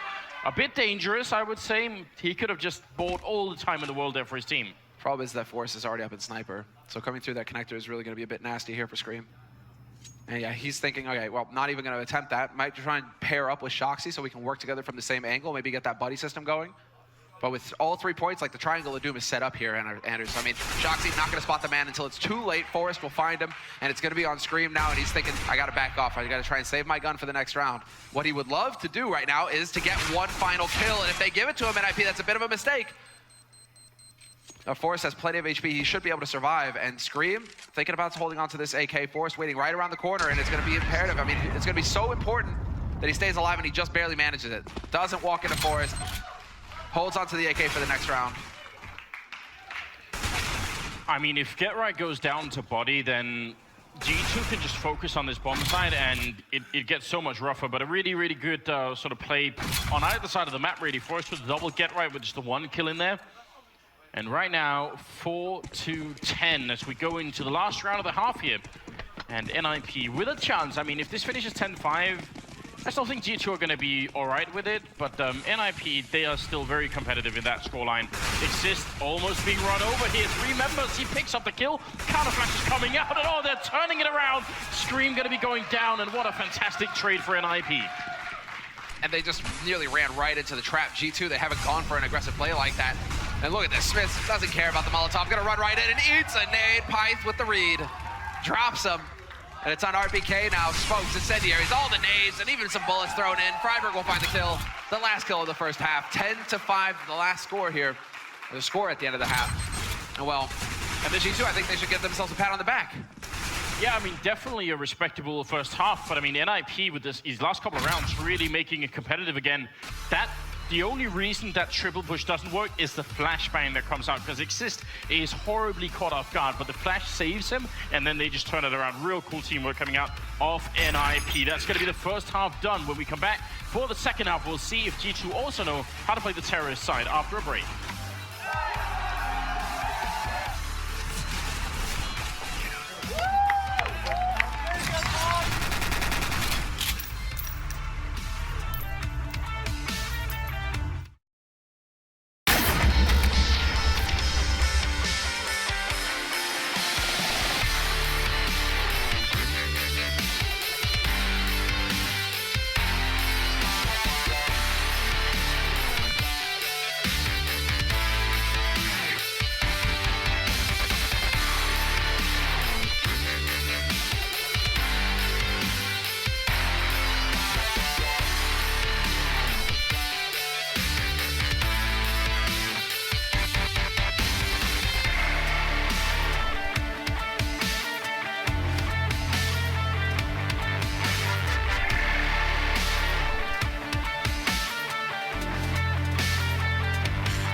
Well, it is a bit of a brutal matchup here between G2 and NIP, and right now, I mean, I would say maybe we're not quite at an even scoreline, but it's not that far off. We've got Scream topping the scoreboard on the G2 side, and Shox, well, he's not far off at 13 kills. You can see Scream, the headshot percentage, 80%, which is just another day at the office for Scream. It's unreal the level that he hits, man. That is actually very, very difficult to do. Most pros, you see them averaging 60, 65%, baby, you know, pushing it up there. Scream, he just consistently delivers above 70% headshot rating. And it's come back to haunt him in the past, and it might have cost him a couple kills in this map as well, you know, where he gets caught up with that tapping thing, and then if he had maybe gone just for a burst, oh, he might have got that kill, right? But it's just like hardwired into him at this point. You know, he always looks for the headshot. Yeah, I mean, a man has a reputation to uphold, right? I can appreciate that. Get right. Just trying to poke some fun at Shox there, who doesn't really want to take that fight, which is good news. He's supposed to set up a smoke that's going to land right next to Exist here, down at Ivy. So Exist can't help out in main. There's 4 people rushing in, and NIP is saying, no, we're not going to try and fight that, and for good reason as well. The Glock train arriving here at the A-bomb side, and it's going to be Exist to go down first. 4 versus 5, and Shox holding. He knows Get Right's coming, and he's going to win that fight. A battle those two players have had for a long, long time. Forrest jumping around the corner and still winning the fight. That's ridiculous. Now, finally going to go down to Scream, and of course it's a headshot. Freiburg, the last man alive, and he's to body, and that will absolutely be the end of it. Freiburg, though, I mean, he's trying to make it back in. He's got 4 kills. He needs more, though. This isn't good enough, though. For 4 of these players right now on NIP, they're sitting in, you know, mid-single digits. Freiburg may be bringing up the rear, right? But Get Right exists. We're not seeing that same level that we saw earlier on today to start things off versus OpTic, right? So it's only really Forrest, 14 frags. He's the one who seems to be hitting his shots. The rest of them really need to start waking up here if they want to turn things around NIP, because they just lost the pistol. And this is different. 5 Deegs, no Kevlar. I love it. I absolutely love it. But I also like the speed of G2 in this round. They immediately rush. They have 1 flashbang behind them to make that rush work, and then they're out in the yard. No bomb hunt yet, though, and oh! That was a kinky shot coming out of Freiburg to take down RPK. I'm not sure it was quite planned, but he'll probably take it either way. Scream looking for the long angle down the side of the train there to try and see if he could maybe pick up a kill and get his team back in the round. Scream, yeah, they see there's the tap. Still with the taps. He will just do that. He's a bit, obsessed at this point. Shoxy, though, with the flank, he's going to be able to pick up 1 and 2 with that MAC-10. Bonus money in his pocket. He's going to be pleased about that. Leaves Get Right as the last man alive here, and Scream just tapping him away. Eventually finds another headshot. Nuts. But it's a 12-5 scoreline now for G2. NIP sitting on 5 rounds. Look at that kill. That's a bit, yeah, silly. Yeah, sadly for Get Right, Scream hurt him with the flank there, so wasn't much of a flank after all. Someone needs to help out Forrest in the top right now. He is doubling the round score of pretty much most of his team except for Pyth, but he's gotta do more. He's gotta do just a little bit more. Doubling the kills is what I mean. But 17 on Scream, Shox and Body at 16. A much more cohesive scoreline there on the G2 side. Clever play from NIP, I like it. Would have been a bit more useful here, perhaps, when you're getting rushed down by 3 players in Ivy, but I do like, the quad nades into main. Just looking to find the shots. Pyth is going to get overrun by RPK with that MAC-10. And it's down to Forrest and Freiburg, last 2 alive here. Forrest will find a kill on Smiths. But it's still a 1v4 scenario here. He's only got the USP. He doesn't have better firepower than this. And RPK will eventually find the kill again with that MAC-10. So they've been very good about finding kills with the SMGs here. It's really going to help their money. 7,300 before buying anything this round for RPK. It's a lot of money to have in the bank. 13-5. And NIP, the first time here in the second half they could really put up a fight, and they don't have the AWP, and that's a bit of a shame. I mean, it buys you so much space to work with when you have one part of the map sort of covered by that rifle. So we'll see if it's going to have an impact on this round or not. Get Right's going to be pushing a little bit aggressive over at B, and we saw him do that earlier, but down at Ivy, there might be another fight. Certainly is another counter boost. They really do like to go for the boosts here. Body goes for the jump, gets spotted. Now can Exist get out of here? Look at this, that's hail of bullets just chasing him. He's gonna try and make the mad dash, and he does make it back to safety with 5 HP. Nice punish coming in there with Pyth. With the HE, a little bit of damage there, chucked onto RPK, but Forrest looking for more, looking to get an extra punish in there, and it just doesn't happen. Easy shot, easy kill, brings it back to a 4-on-4. You got to think maybe the thinking was there was so much going on down at Ivy, there's no way they're going to be focused on main right now. They did hear a lot of rifles shooting down there, so maybe that was going on, but... Well, Pyth just heard them all rotate into Brown Halls. So instantly you can see 3 players from NIP making their way over towards B site. They want to get ready for this, and this read, Pyth, that was the master play. Get Right is here, sees the first flashbang come through. They should be winning this round, and that's a good spray from Freiburg, almost a triple. Smith, the last one left, making the jump, surviving on 1 health. If they could hit a flashbang right now. Yes. He's got the armor, so I'm not quite sure. Smoke goes up there. They got to be careful because the AK does kill in 1 headshot, but Pyth there to zone it out, and a good round for NIP. Yeah, Pyth actually having the HP to take that challenge. But the aggression might exist. I mean, started it off, but it's really Pyth with that aggression, that push into A main that gave them everything. That's why you see, I mean, CT players, they will try and hold not so often close to main because it's a little bit of a tricky spot, but Pop Dog, they love to get up into Pop Dog because that allows them to just gather all this audio data, basically, just say, okay, right, we're hearing like 2 guys' footsteps. You know, they might be rotating over here. It's just that early warning system. You saw it work perfectly there for NIP. So a 6th round on the board for them, 13-6. G2 still very much in the lead. But NIP now, they've got a shot. They've got a chance. Oh, they've definitely got a chance still. A little bit of money on them, even if they make the spy happen. And Smith's with this AWP. He's actually in the past been pretty good at these main shots. So if NIP try and challenge him, I could see him coming out on top of that. He's been pretty snappy. They don't have that AWP to really, you know, stop him with, and he is going to miss the first flick shot, so unfortunate turn of events there for Smiths. A real shame because he actually jumped to see him getting up there, so he had a little bit of an edge, but couldn't quite land it. Forest playing close to main again. A little bit of a defensive setup here for the French side. Get Right, ready to take a kill and then fall back into the bomb side if needed. It's going to be on RPK. And it works perfectly, except that Shoxy was in position. Somehow Get Right wins the duel. Crouches behind the wood, and the wallbang damage saves him in the end. He wins that duel flat out. 2 kills for Get Right. Exists looking for more, but Smith is there to get the punish. And they bring it back to a 3v4. Get Right still very low. Yeah, but he's moving up, and that's probably the last thing. Shox will have called out how low Get Right is, so no one will be expecting him to be this far up.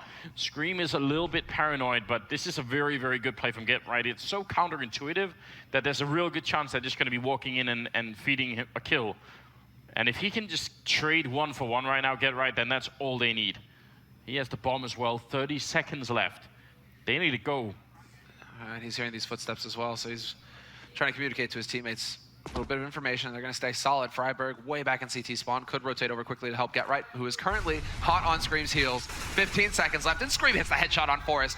Forest really likes to use that sniper spot. It seems like he's been figured out. Scream with the 2nd kill onto Freiburg, and now it's Pyth moving forward, denies the plant. No, just in the nick of time, but Smith misses the shot. And Pyth with the triple spray to save the day. So close for G2, but Smith has to hit that shot. You lose 2 players, you lose your 2 teammates on the site. You have to hit that shot with the AWP. That's actually insane. I have no idea how that works out because once they know that Get Right's coming from behind, I mean, look, this seems like a 1 round. Body actually instantaneously headshots Get Right, and that was supposed to be the big play, the big flank coming through. Pyth just a bit of a madman in that round, making it 13-7. And the money for G2 is not complete, but they're going to keep pressuring NIP. They know that the Swedish economy is also not looking good. Exactly. They're definitely not out of it just yet, but Pyth has got that AWP now. Let's see, Smith, there's the bait. Is he going to get the setup here? Pyth is looking for the man on the left side now, but Smith's not finding that target. This is just the duel. Who's going to be more patient? Who's going to, you know, crack first? The incendiary going down. Pyth basically saying, hey, I know you guys are over there right now. See how you deal with this. Yeah, you could, I mean, sometimes you could throw a couple of grenades and just force someone into peeking when maybe they didn't want to. There's a shot from Pyth. RPK trying to go for a bit of a jump past and just gets picked out mid-air. They're going for these baits all over the place. Smith's just a second too late to see over the smoke to pick off Pyth as well. And now Pyth going to go for the crouch peek into it and hits the 2nd shot.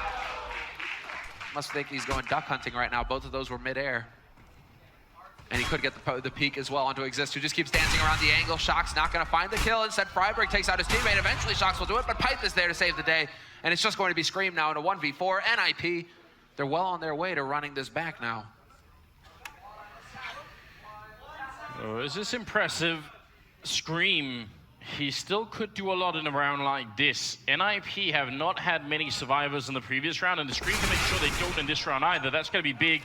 There's the first one going through. One more kill, and this will suddenly be acceptable for G2. He's pushing out. Get Right is in the corner waiting. Gonna let him pass, and that's definitely a good idea. Scream, he can still find cover from Get Right to get the bomb down, but it definitely won't be easy. He's gonna go in between the two trains, and Get Right, easy shot there. And that's a round for NIP with 3 survivors, and that's important. That is a sick shot from Pyth. The same thing here, he catches Smith's dropping. Ah. 2 big kills, and the third. Big round for Pyth with that AWP, showing his versatility, showing that he can go for rifle, pistol, AWP. That's the kind of versatility that they need on NIP's side right now. And he is top fragging. He has taken the lead over Forrest, who somewhat dropped off. I mean, Forrest is now just at the 15 kills. But somebody showed up to give him a helping hand.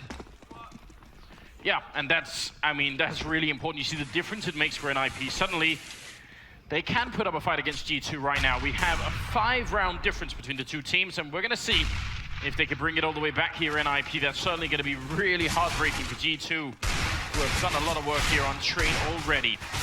Pistol's not really working out, though, getting none of the kills.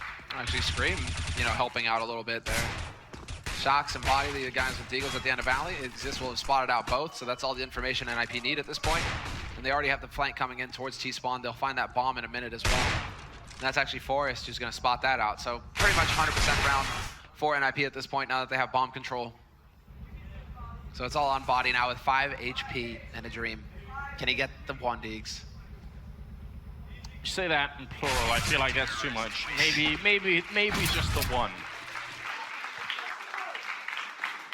Well, 13-9, and Nip 1 round closer to tying this up. They are still in this fight. CT Train, I mean, you can definitely stack rounds.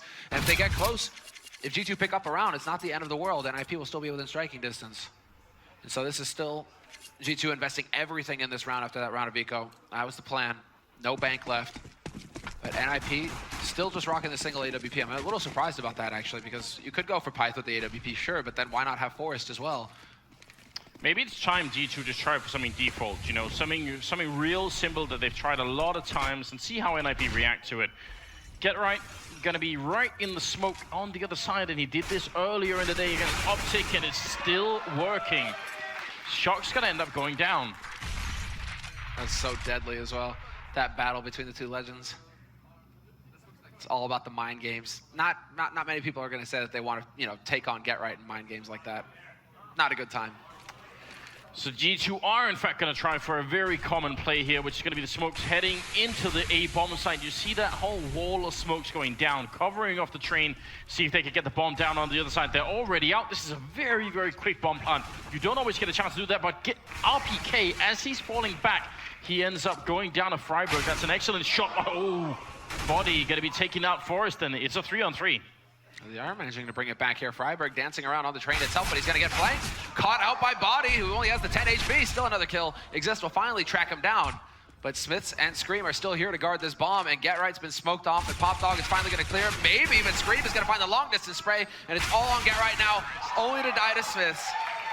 They're friends out of the game, but when it comes in game, Harderers. No quarter given. But a beautiful shot there from Body to start things off. That was fantastic.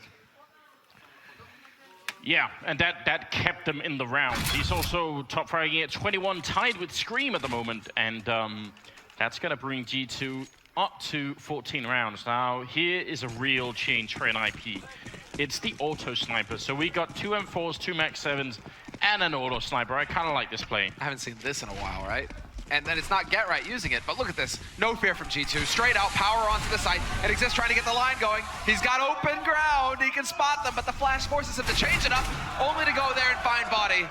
Here's the strong start for the Scar 20. He's got a real chance to just rack up kills now. Scream will take out his mate, and RPK catches him looking the wrong way. It's falling apart for NIP. It's down to the 2 shotguns on the site. Oh no, and this is not great. Forrest goes down, RPK Get Right out in the open. Never gonna happen. 15-9 is what we're looking at now, and G2 just a single round away from taking away Train, and you saw how hyper effective those smokes were in just zoning out that auto sniper. It's just really, really trying to find the right angle, and he couldn't. Oh, this is just brutal, man. Now it's the force buy from NIP. Whatever they can do now, it happens. But that was the perfect time for G2 to just go all out, no fear. Straight out onto the site, total change of pace.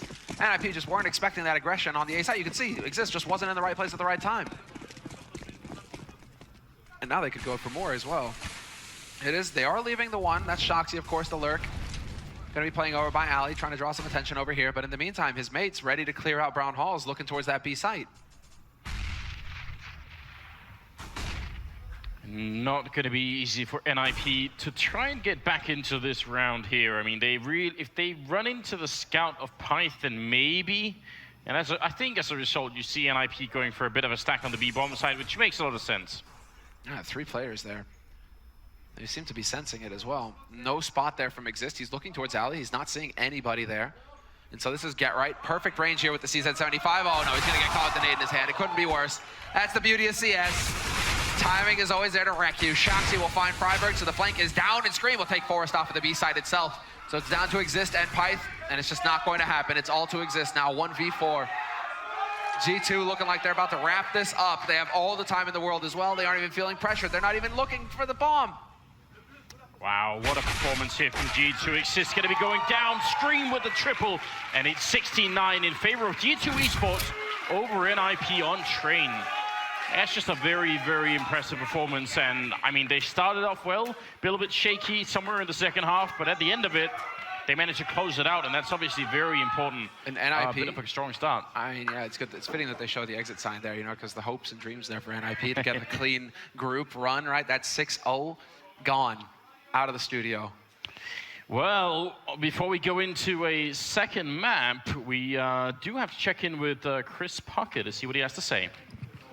All right, thank you, boys. I am down here with the fans. How are you guys tonight? Yeah!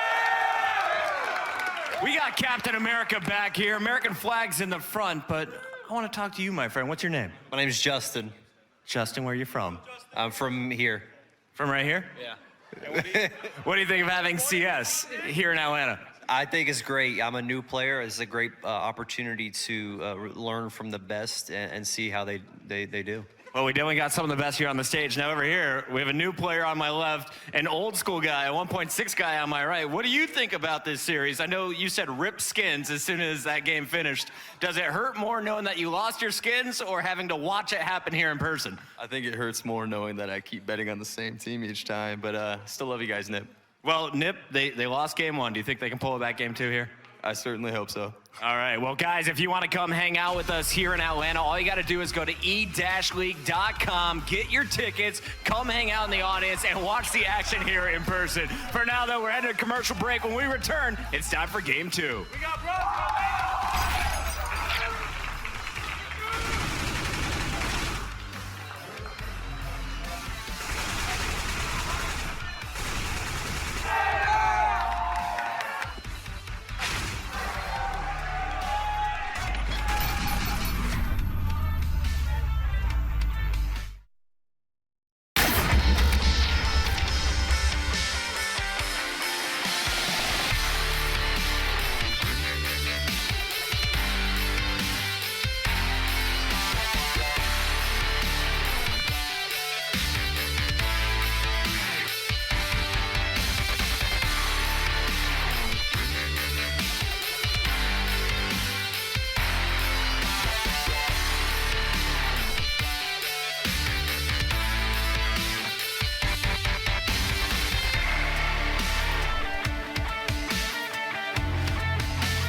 Welcome back to E-League, and on tonight's Counter-Strike menu, G2 Esports serve up nouvelle cuisine to make NIP look like Swedish meatballs.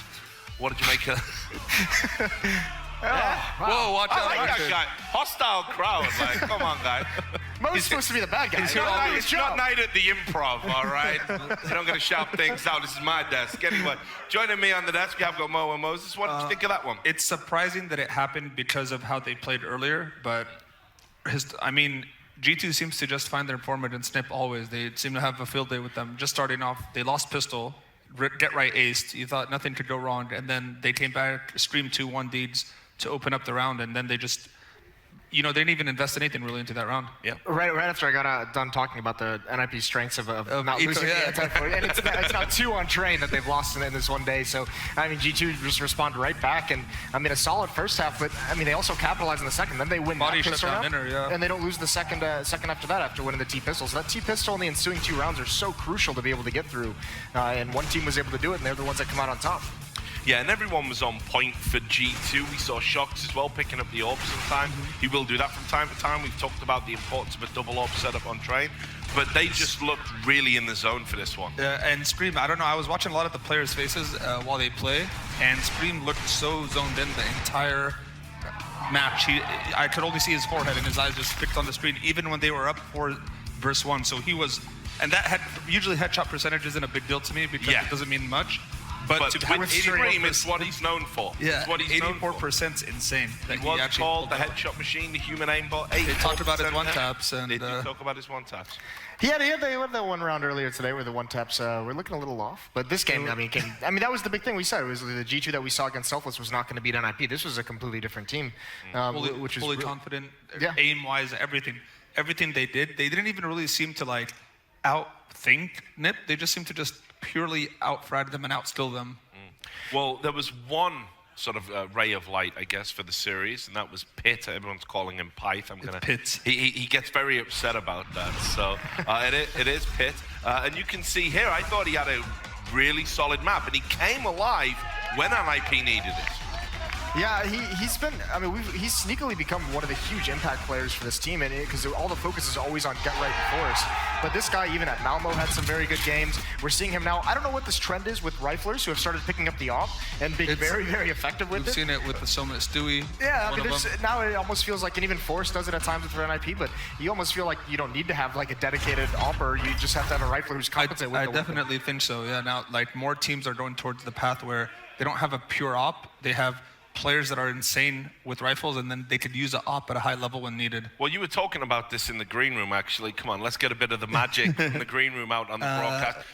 What happens in the green room stays in the green room. For most of it, yeah. But it's one of my little actually theories. An interesting point. I think it's worth talking about. You said you think the future of teams is maybe you don't go for a designated AWPer anymore because outside of the top 5 AWPers, what's the point? It's all much of a muchness, and you should just run 5 strong riflers. Astralis is one of the... they have Device who is an AWPer, but he's really not a pure AWPer. He likes to do it all. Simple's not a pure AWPer. He likes to do it all. So I think teams will have more success with an AWPer that can rifle at a high level as well, so that they don't have to be forced into that one role.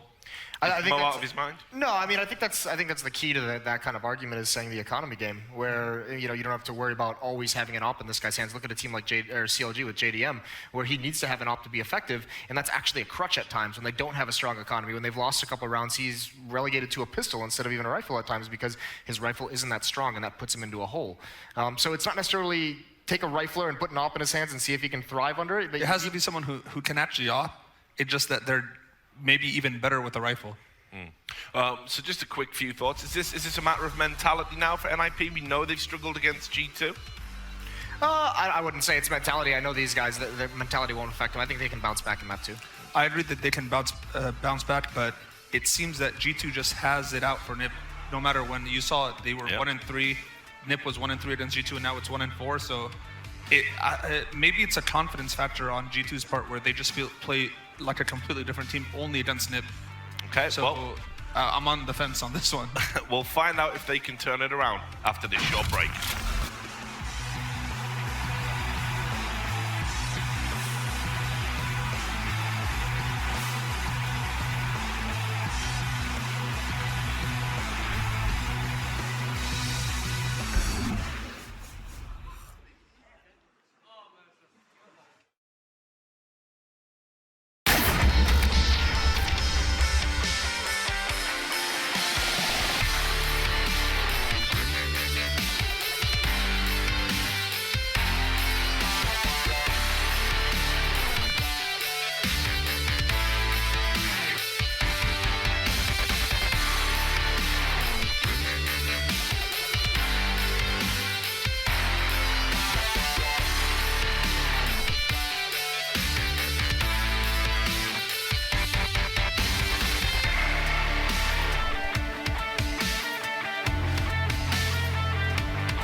Welcome back to ELEAGUE. We're about to get into the very last map of the day. The fans are loving it so far.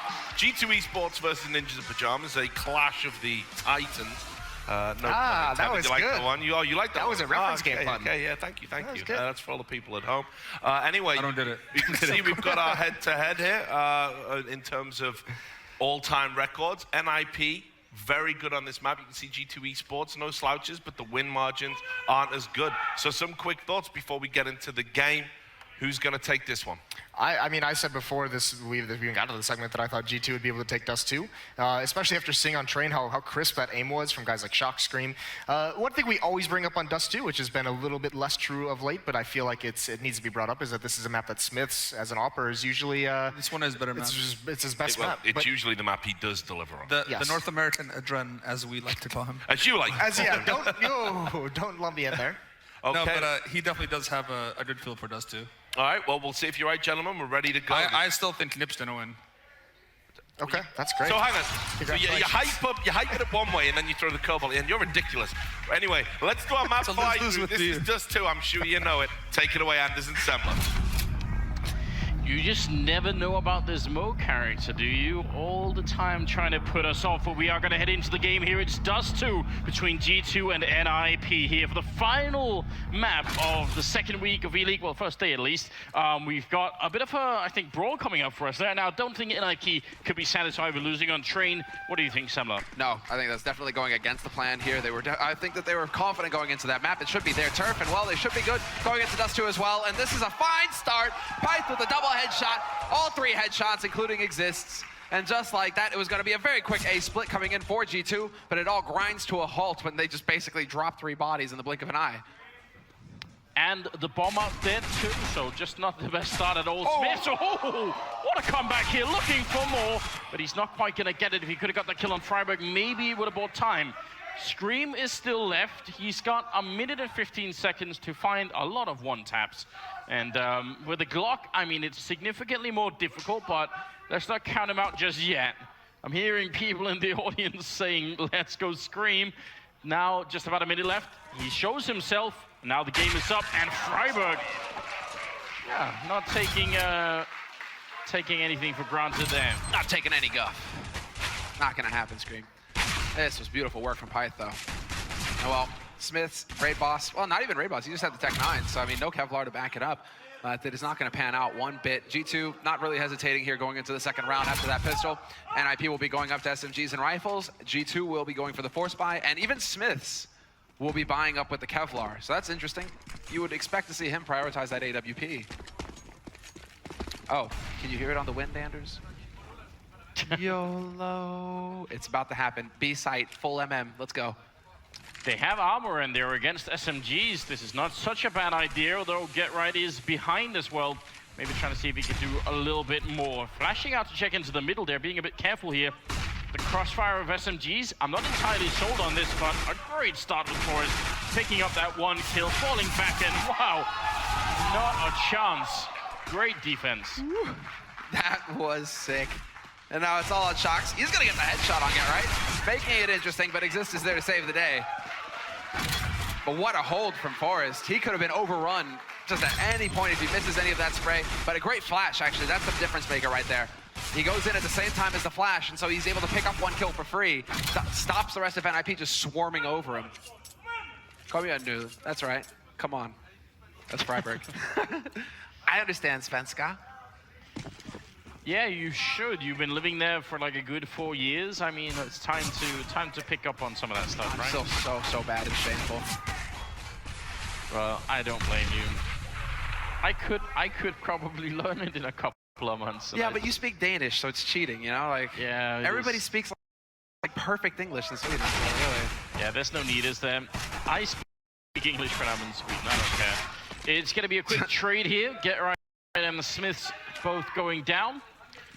And Forrest on the other side here. I mean, every round like this, on Dust 2, I don't expect anything out of a terrorist team. How do you possibly get onto a site when you don't have anything?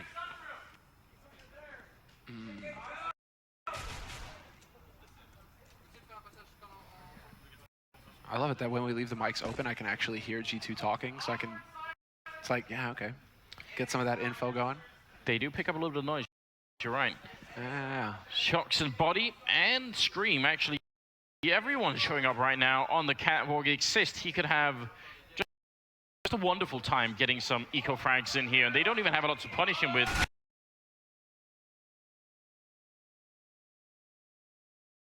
None of these pistols work at a long range. You see Exist taking a bit of damage, but still just clicking away. And a good cleanup. That was beautiful, though. That build-up, Body just comes shooting out of nowhere. Flying, man, that was beautiful. Moses, tear in his eye, doing the eagle proud. But that was sick. Oh, we didn't quite get it, but still, yeah, that was real nice. I mean, just clever stuff coming in from G2. You try and make it work because they didn't have any nades, hardly any firepower to speak of, so they had to come up with something. Gave themselves a good shot. I wonder if they have any bald eagles in the Atlanta Zoo, because I know they had a lot of animals there. RPK gonna be charging out, and that is a strong kill to start off with. Even it takes a lot of damage, but with that refrag from Pyth, it's definitely looking good here. Now, 4-on-4 situation. Get right in the middle, just lurking about and listening. Look at how many people. There's nobody on the A bomb site. NIP, they've just entirely focused on mid and B. That's a bit of a risk. It is a little scary, actually. This is, I mean, you can go for a retake on A, and that's what I think they're going to aim for here, because Get Right has pushed through the upper halls. So NIP have the advantage now, or they have the info, rather, knowing that this is going to be a full commit to the A side here from G2. But the footsteps, they've been heard, and Shoxy, he knows that a flank is coming, and he doesn't know if it's CT or if it's Catwalk, but Get Right showing himself. That should be it, but Shoxy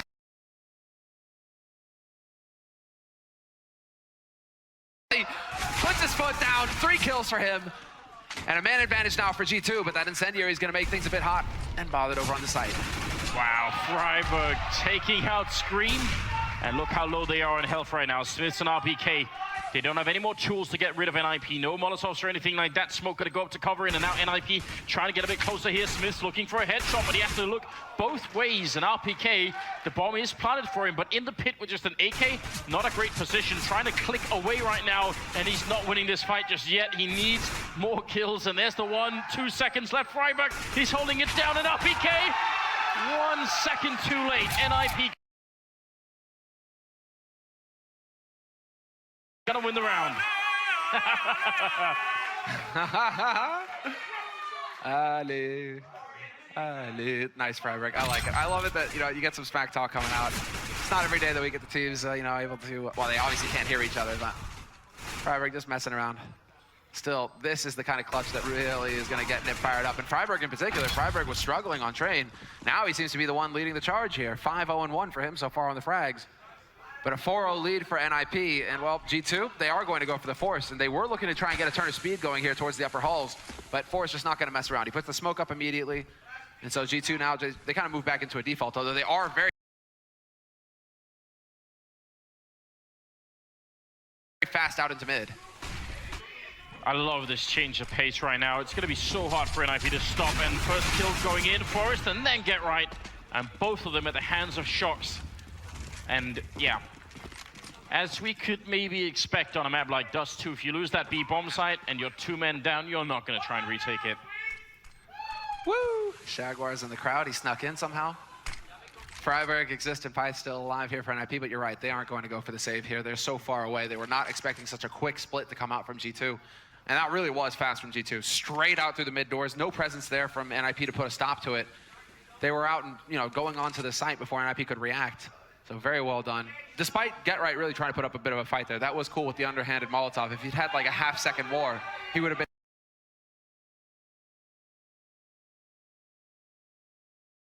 in position and ready. Shox is looking for them, and they're boosting. Gonna get the kill, which is important. Again, you really don't want to give up the rounds, but then also lose your rifles. That just feels real bad. But G2 finally on the board with a single round here, in spite of Body and Scream not having killed anyone yet. None of them. That's a problem. That is a bit of an issue. It's a little bit like what we saw from NIP on train, actually. Half the team delivering, half the team kind of struggling. Get Right now hasn't had too much action over on the B side either, but until that last round, right? But he is sitting only on 1 kill. Bit tough to go into retake scenarios round after round, but look at this change of pace.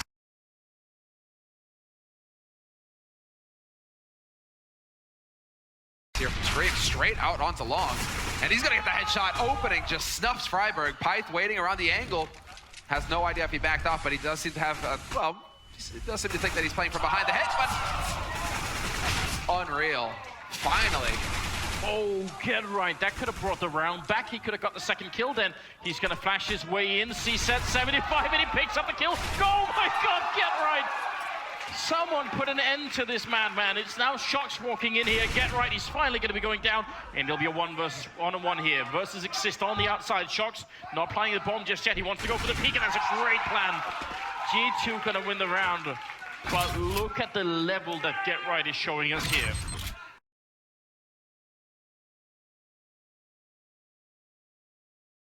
Just, okay, so Scream, Get Right, Shoxy, all having just monster rounds.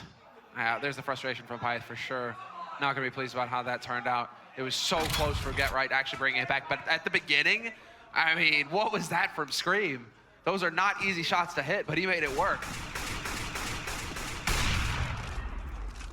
A bit of damage there on Forest, but what's so great about what Scream does in that round is the smoke he puts up from NIP's point of view looked like it's smoke that's meant to cover him on a retreat. So, retreat? I'm not sure what I just said. But instead, he uses it offensively, and it's just a really, really good little mind game there. Good cleanup, and NIP suddenly losing a bit of control in the first half here.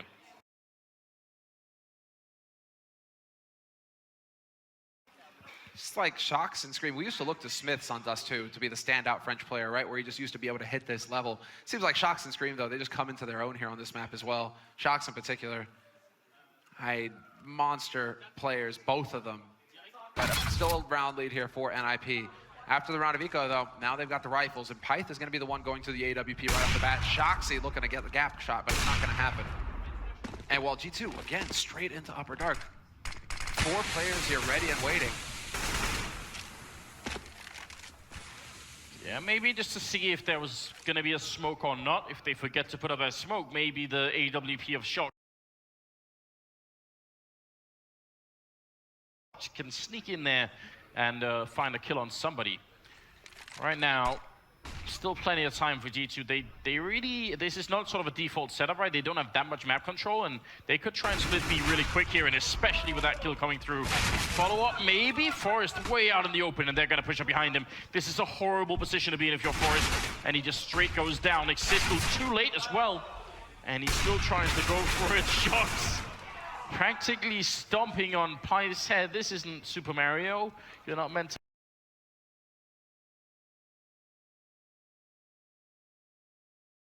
to get rid of people like that, and Freiburg in a 1-on-4. Comeback king, maybe. Let's see, maybe Body gonna come right around that corner. Freiburg caught off guard. Panic spray, full on, doesn't get the job done, and they are tied up now. G2, they're starting to get that momentum going their way. Nice opening shot there from Smiths. But tied at 4-4 here, and G2 now, they have a sick economy to build on. It's NIP who are once again caught in that trap, and it feels like we've been seeing a lot of that over the past 4 maps here. T-side getting control and then constantly keeping the CT economy under pressure. Because NIP have to go back to pistols. Curious to see if NIP are going to go for the double AWP setup in the next round, though. Because Pyth and Forest, like both of them, should be able to off. Maybe that's what's necessary here to change things up to try and catch G2 off guard. Nice work from Shoxy at long, though.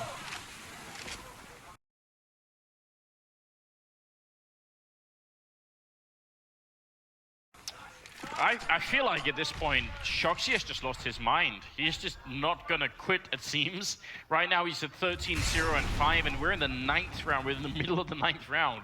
So that's a pretty strong start, and there doesn't seem to be anything to slow him down at the moment. Be curious to see what his ADR is, right? Average damage per round, just like not only getting the kills, but he just seems to be everywhere on this map right now, wrecking NIP. Scream is gonna find Freiburg. That was that long. Now that gets a little bit difficult, although Forest shows some patience. He does get the kill on Body eventually, but he's now the last man alive here, and not for long. Shoxy comes out of nowhere. 14 kills for Shoxy going into the 10th round. And G2 now lead 5-4. NIP, they have the buy, they go for the money, and they aren't going for the double AWP, interestingly enough. It's just a single op play again. Yeah, 13 kills in the last 6 rounds. Okay, Shoxy.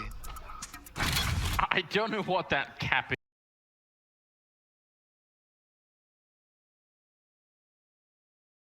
is on his head. Like, where does that come from? I swear I haven't seen that ever before with Shox. Just the backwards I thought he was cap. flicking us off at first until I realized it was his index fingers, you know, pointing to the logo. But for a second there, I was like, whoa, Shoxy, come on, man. Like, I thought we were friends. Keep it real. Keep it real. Still, look at this. Smiths all the way up on catwalk already. And he did get spotted by Exist. That was so close. Yeah, but look at how much space it's giving to his team right now. NIP just relaxing the defense for a second because they're focusing on long, and they've lost a lot of long fights, so you can't really blame NIP for it. But now, if G2 plant for short, then this is going to be a real tough retake, especially with RPK in the middle. This is a beautiful round coming out of the Frenchman. And then they're just completely, I mean, they're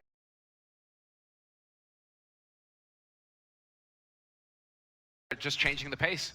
Consistently going aggressive, just catching Nip off guard. Smith was so fast up catwalk. Freiburg, though, with a great kill on RPK. Gets that flank timing on Pat. Now, well, Get Right moving in from CT, going to get spotted, so a little bit of information gained here for G2, but they need to start getting some kills, and Smiths and Scream will deliver. Get Right, though, coming up on catwalk, not going to get the trade. He's still alive, and he's going to get caught. Body just going to ham, and Shoxy will find the last kill on Freiburg. Defense holds for G2. Oh, we're hearing actual chants. Look at that. The audience is fighting for its team to support. This is a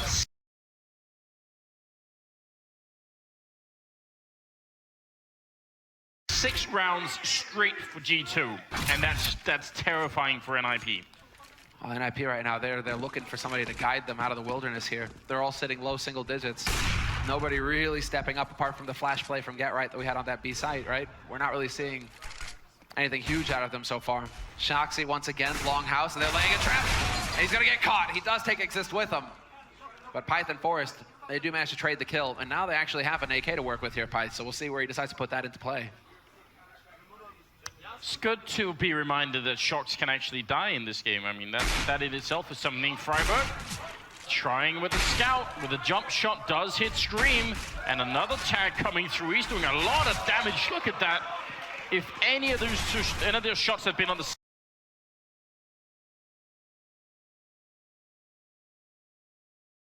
same player, that would have been a kill, but a bit of a cleanup coming through, and look at that. All on body now, and he does not have the bomb. 1v2. And we'll see. I mean, Pyth with that AK, and Get Right with the AWP. No armor. Yeah, no armor, so it's not a bad spot where Pyth is set up, because that's more of a headshot angle. So if he's just going for the peak, he's worried about window right now, but he can look towards upper dark. Get Right is the one who's going to be scoping out mid. He's got that op. So Pyth, let's see who hits the headshot, and what a shot from Body. Takes Pyth down immediately, and now it's all on Get Right. There's the shoulder peek, and Body, he thinks he's at car, but now he knows. Confirmation. 39 seconds left for Body to play this out, and he gets a little bit of a wallbang chip down onto Get Right. And Get Right, he's just waiting. He's waiting for that tap defuse. He knows that he's close enough now, right on the edge of this smoke, and Body looking to get lucky.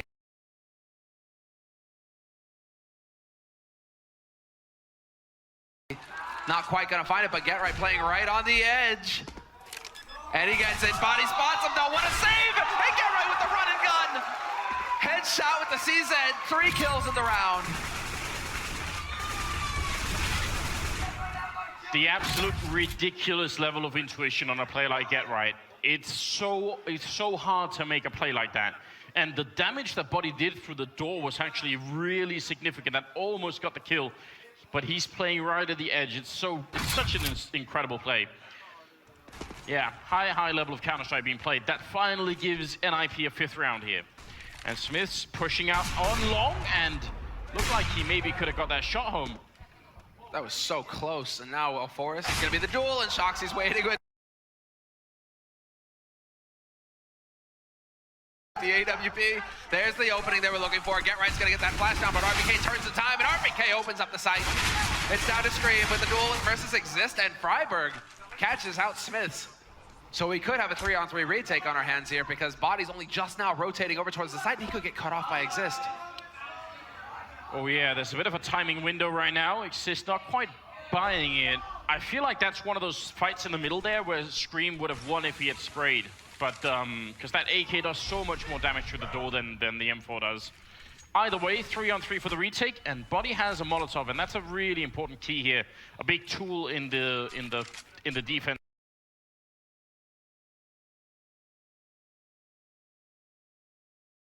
Once the bomb is down. This is having to be so careful right now. He has so little information to go off of. Shoxy's already got the angle towards Upper Dark, though. He's just lying in wait. Lying in the Savannah. And there's the flash. Shoxy could go for the peek. Peekaboo. There it is. The flick. Pyth looking for the wallbang shot. He is going to tag him down to 68, but he's going to get the follow-up. Shoxy, 2 kills for him, and now it comes down to his teammates to get the work done. But Body gets overwhelmed. RPK, though. What was that angle? Just out in the middle of nowhere. Freiburg never expecting that. That's a terrifying round, but it's also incredibly unfortunate for NIP because they finally win that round, they break the loss streak, and then they're back to saving. This could be a...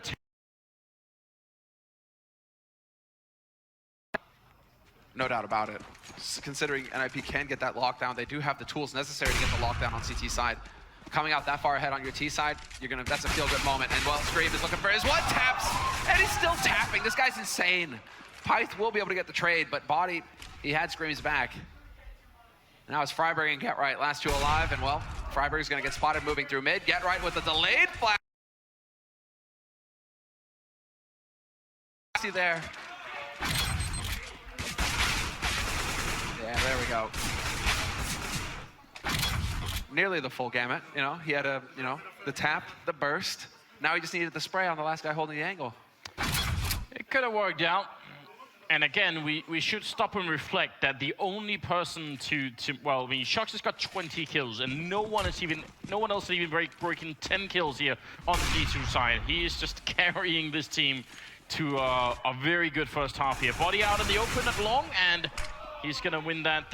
Scream's gonna win that fight.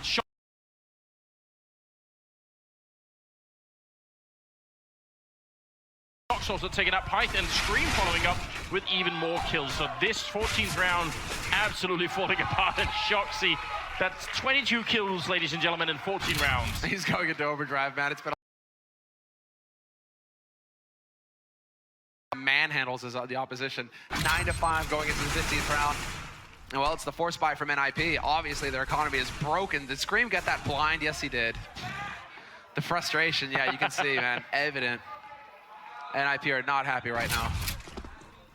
That's exactly the sort of face I would make. Oh, actually, Forest fighting in the middle versus 2 AWPs and... Shox being tagged up, so actually they just sort of trade damage. But NIP really don't have a lot, and Pyth nearly getting caught and will be getting caught up. He came in the middle. Yeah, RPK, wise play from him, backing off as well, expecting some kind of push on a catwalk there, but Exist decides to abandon his teammate only to die later to Smiths, who's already worked his way up onto the A site. So this is really going to get frustrating here for NIP unless Fry up catwalk. Maybe some miscommunication there, actually, with Smiths dropping that smoke. That might come back to haunt them a little bit. But Get Right catches out Body, and now it's all Scream, spots him going into CT. Nothing working here for NIP. They know exactly where Get Right's coming from now. Smith still decides to just step out into nowhere, but yeah, mainly probably because Scream was there for the black stab, for the flank. 10-5, the score at the end of the 23-0-7. Yeah, even if you combine the second and third players on his team, they won't reach up to him. That's 22 kills combined there. Not quite catching his shots. What a ridiculous way to start. And yeah, that's pretty much the picture that was playing in my head as I was watching Shox utterly destroy NIP here in the first half. Second half is coming up after a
Well, if you were in IP,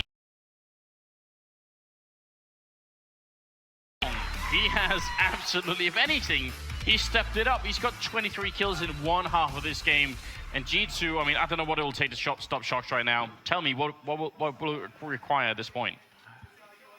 It's like, get right, is what I'm thinking here, man. You need get right to go up against Shoxy, and they're going to meet in the middle, and it's going to be brutal, and, you know, the world will collapse around that, you know, gigantic confrontation, basically. Set 75 moment almost got him the round, but we do have it here.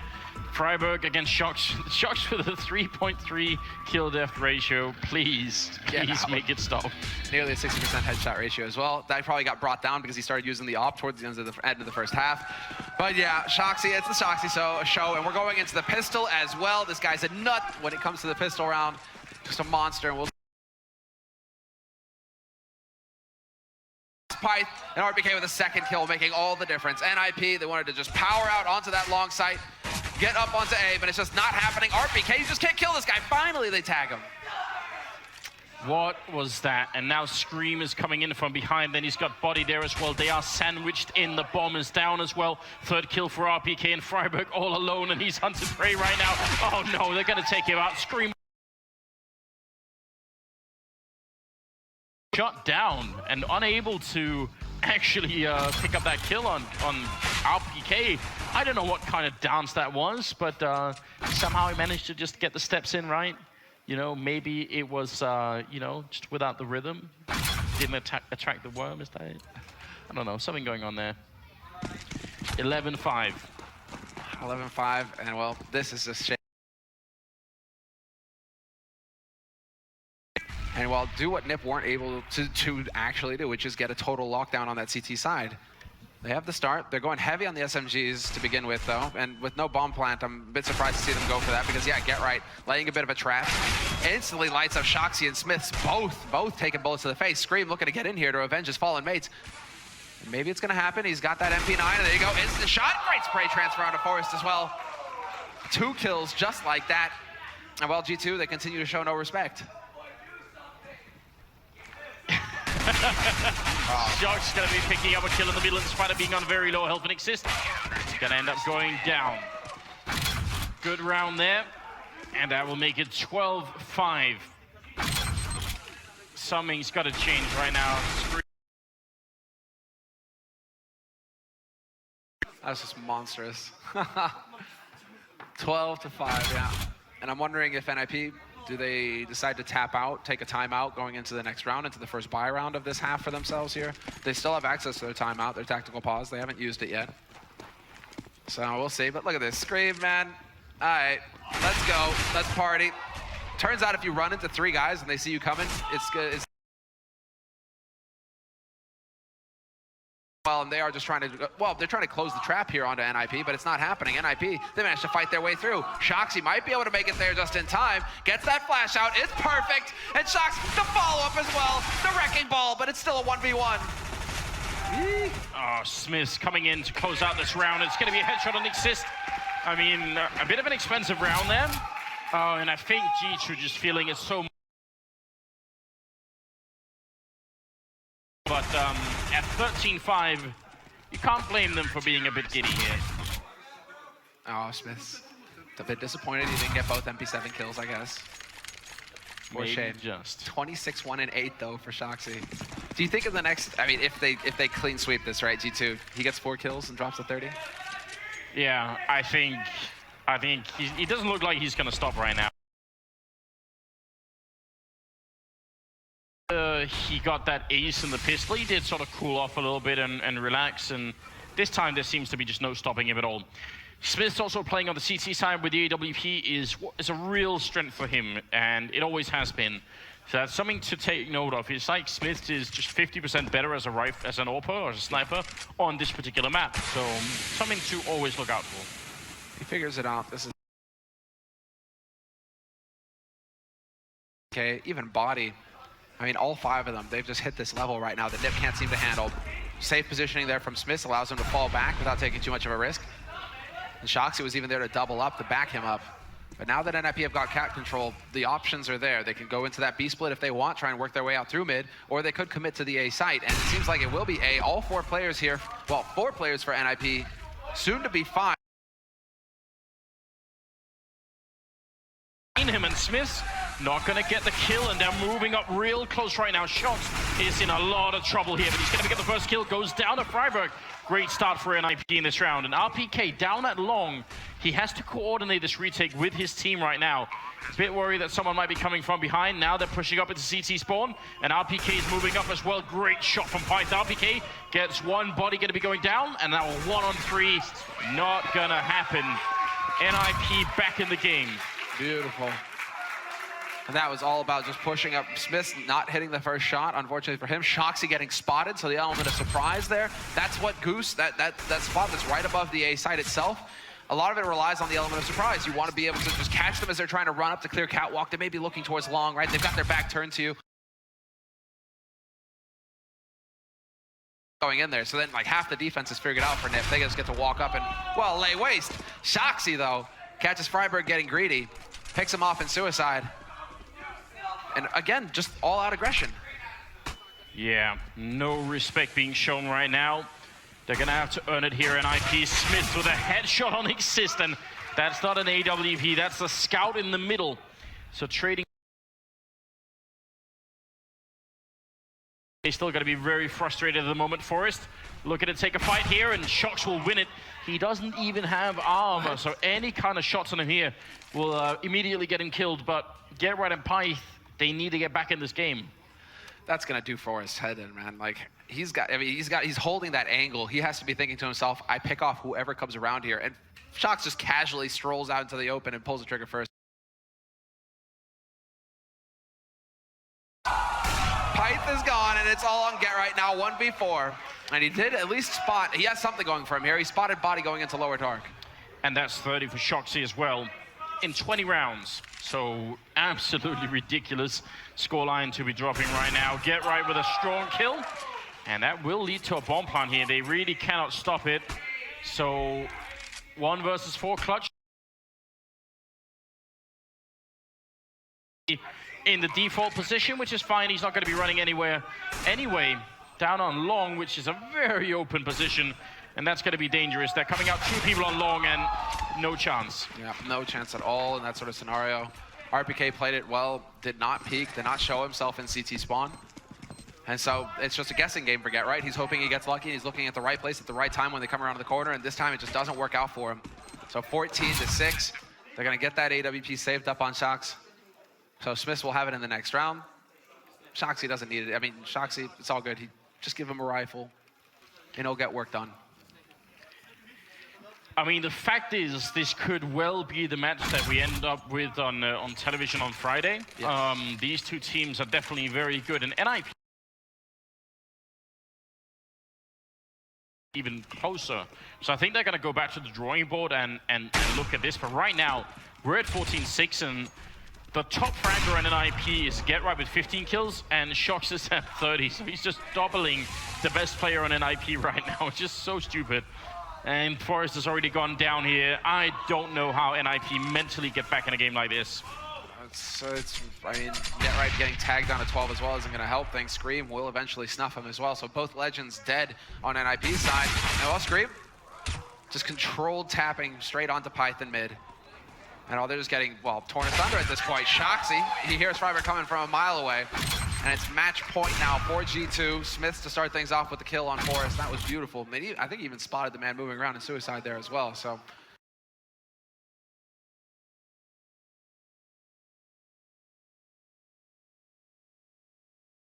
not a single rifle. So what's the plan? You know, just they did get a halfway decent B spawn, just like YOLO B and cross your fingers and hope.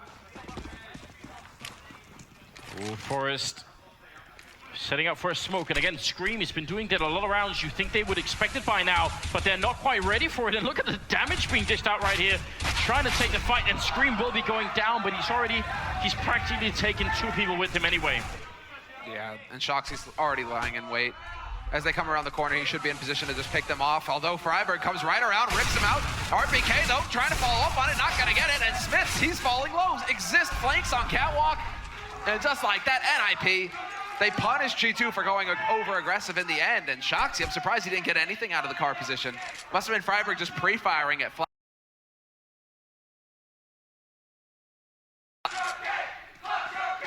Clutch shot kick is a chance. If that was the real deal, then Body would be in some trouble. But that round definitely wasn't on him. That's an impossible round, man. 1v4.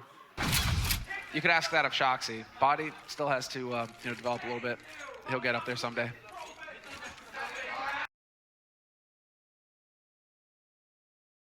Between being a hard worker and also having the talent, right? And I think for some people, no matter how much time you put in, you'd never become Shoxy. You know, there's like an element that you can't really catch up to. That doesn't mean Body's not playing well, but there can only be so many people there. Smith's going down.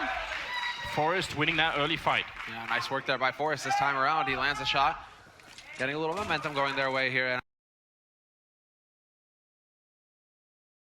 Oh, not gonna get the angle right, but Body, that's a great thought. Tries to peg him through the smoke. But Pyth, he gets lucky today. Not gonna happen. Instead, it's going to be Shoxy in position on the A slope. Changed it up as well. It's a bit more of an aggressive spot, but he goes back to the default one now on the slope itself. He's gonna be looking towards Catwalk, and we'll see. NIP fixing to execute. Molotov goes down on the site itself, and Shoxy gonna get flashed white. They've seen him as well. RPK there to draw. And Body, he tries to bring it back. He gets the wallbang shot on to get right, but that's just not good enough 1v4. And from the looks of it, they want to see if they can hunt him down. Forrest already pushed up quite far. A good little move from Body there to pick up that kill. And going back for seconds, it seems. Pyth is going to be getting the shot then. And it will be 15-8 at the moment.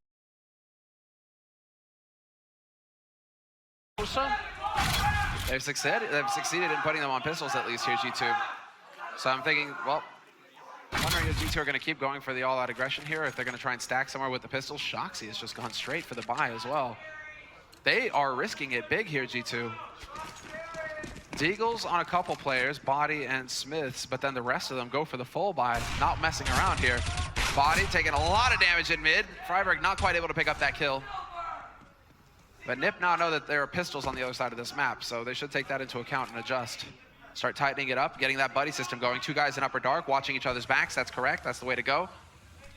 And then control on mid here for the Swedes. Yeah, they don't really need to panic right now. They spotted a couple.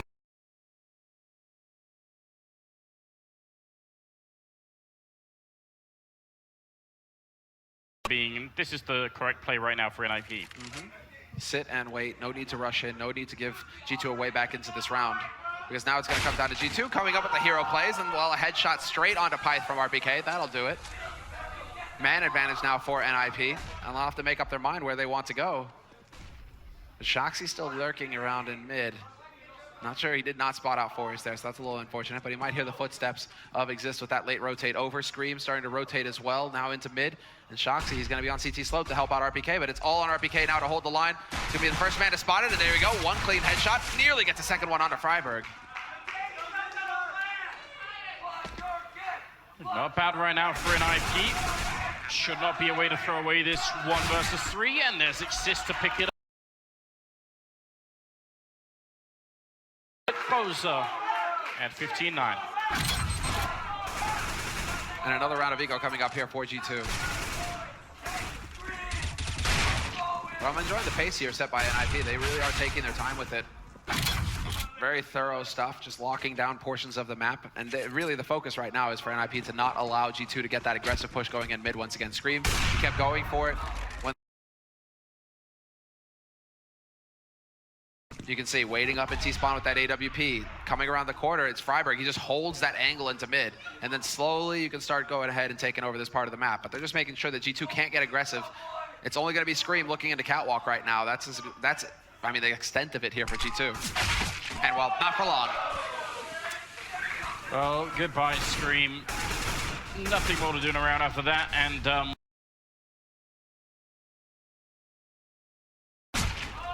not that difficult for NIP. They're taking a bit of damage here, but overall, they're winning this fight in the middle. The bomb is quite far back, so probably send someone back to pick that up any second here, but Smith and Shocks, just a waiting game right now.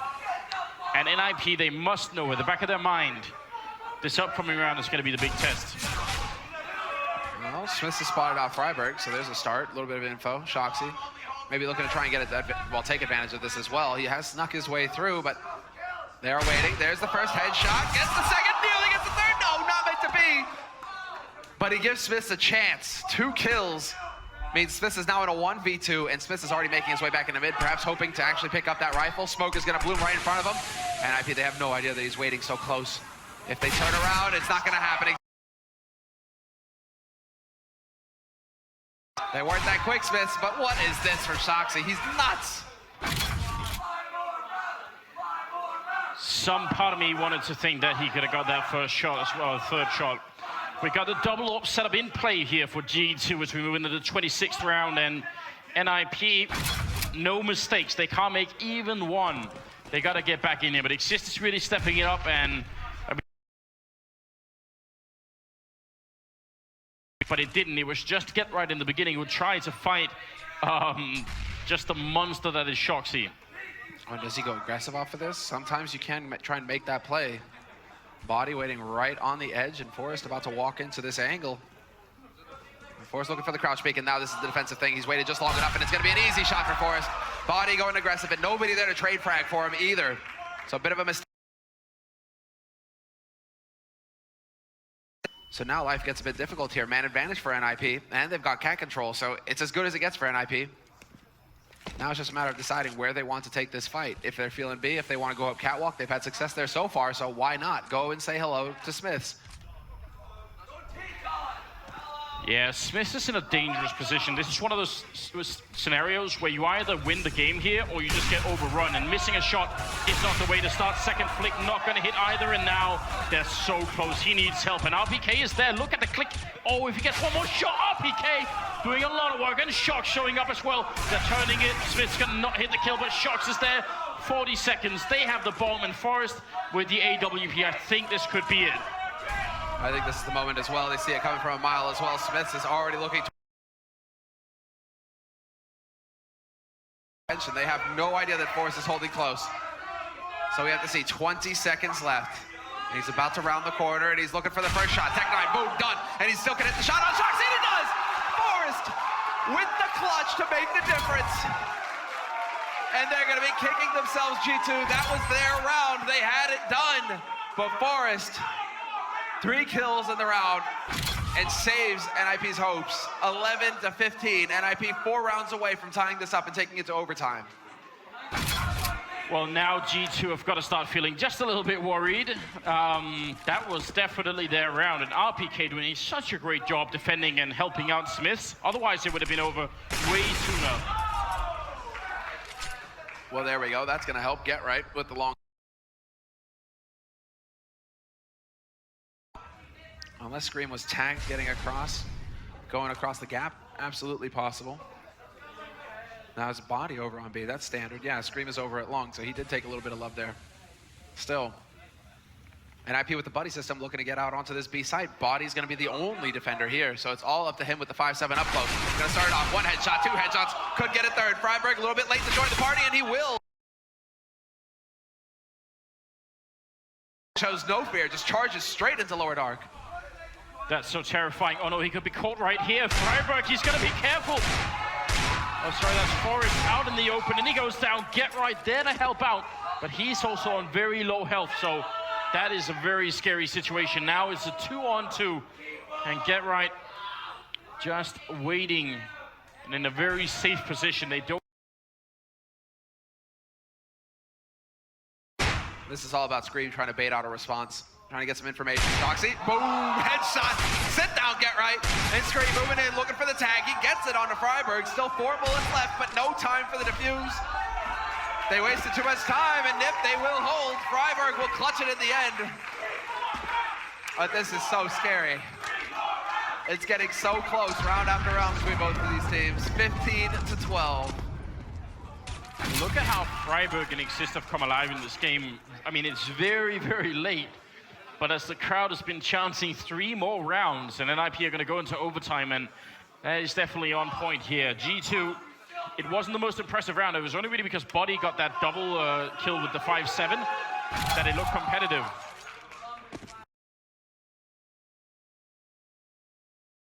See, Forrest, he's changed it up once again. Spots the second man jumping across, so a little bit of info there for him to give to his team. Always looking to see how many guys are going over there for G2 towards that B site. NIP could go for the quick take. Instead, it's going to be Get Right, forced out into the open. Flash is delayed, but he catches RPK with the nade in his hand. RPK, though, will win the duel. Shuts down Get Right, and it's a man advantage now for G2. NIP. You have to imagine that things are going to tense up a little bit here on the NIP side. They know that could very well be the one mistake here that allows G2 to close out this game. And it's been an incredible comeback here in the second half. I mean, NIP, it should have never even got to this point, but right now it seems to be a real thing. Freiburg is in the middle. He does not have a smoke for CT spawn, or he just maybe put one up, but he has to sort of go on it. Freiburg 1 versus 3, and it goes down, and that will be 16-12 as G2 edge out NIP on the second map as well. 36 kills on Shoxy at the end in just 28 rounds, and that's a big part of the story. That is, man. It's the return of the god. He is back, and with the help of Scream, RPK, everybody lending a hand in this map. But Shoxy, man, he really...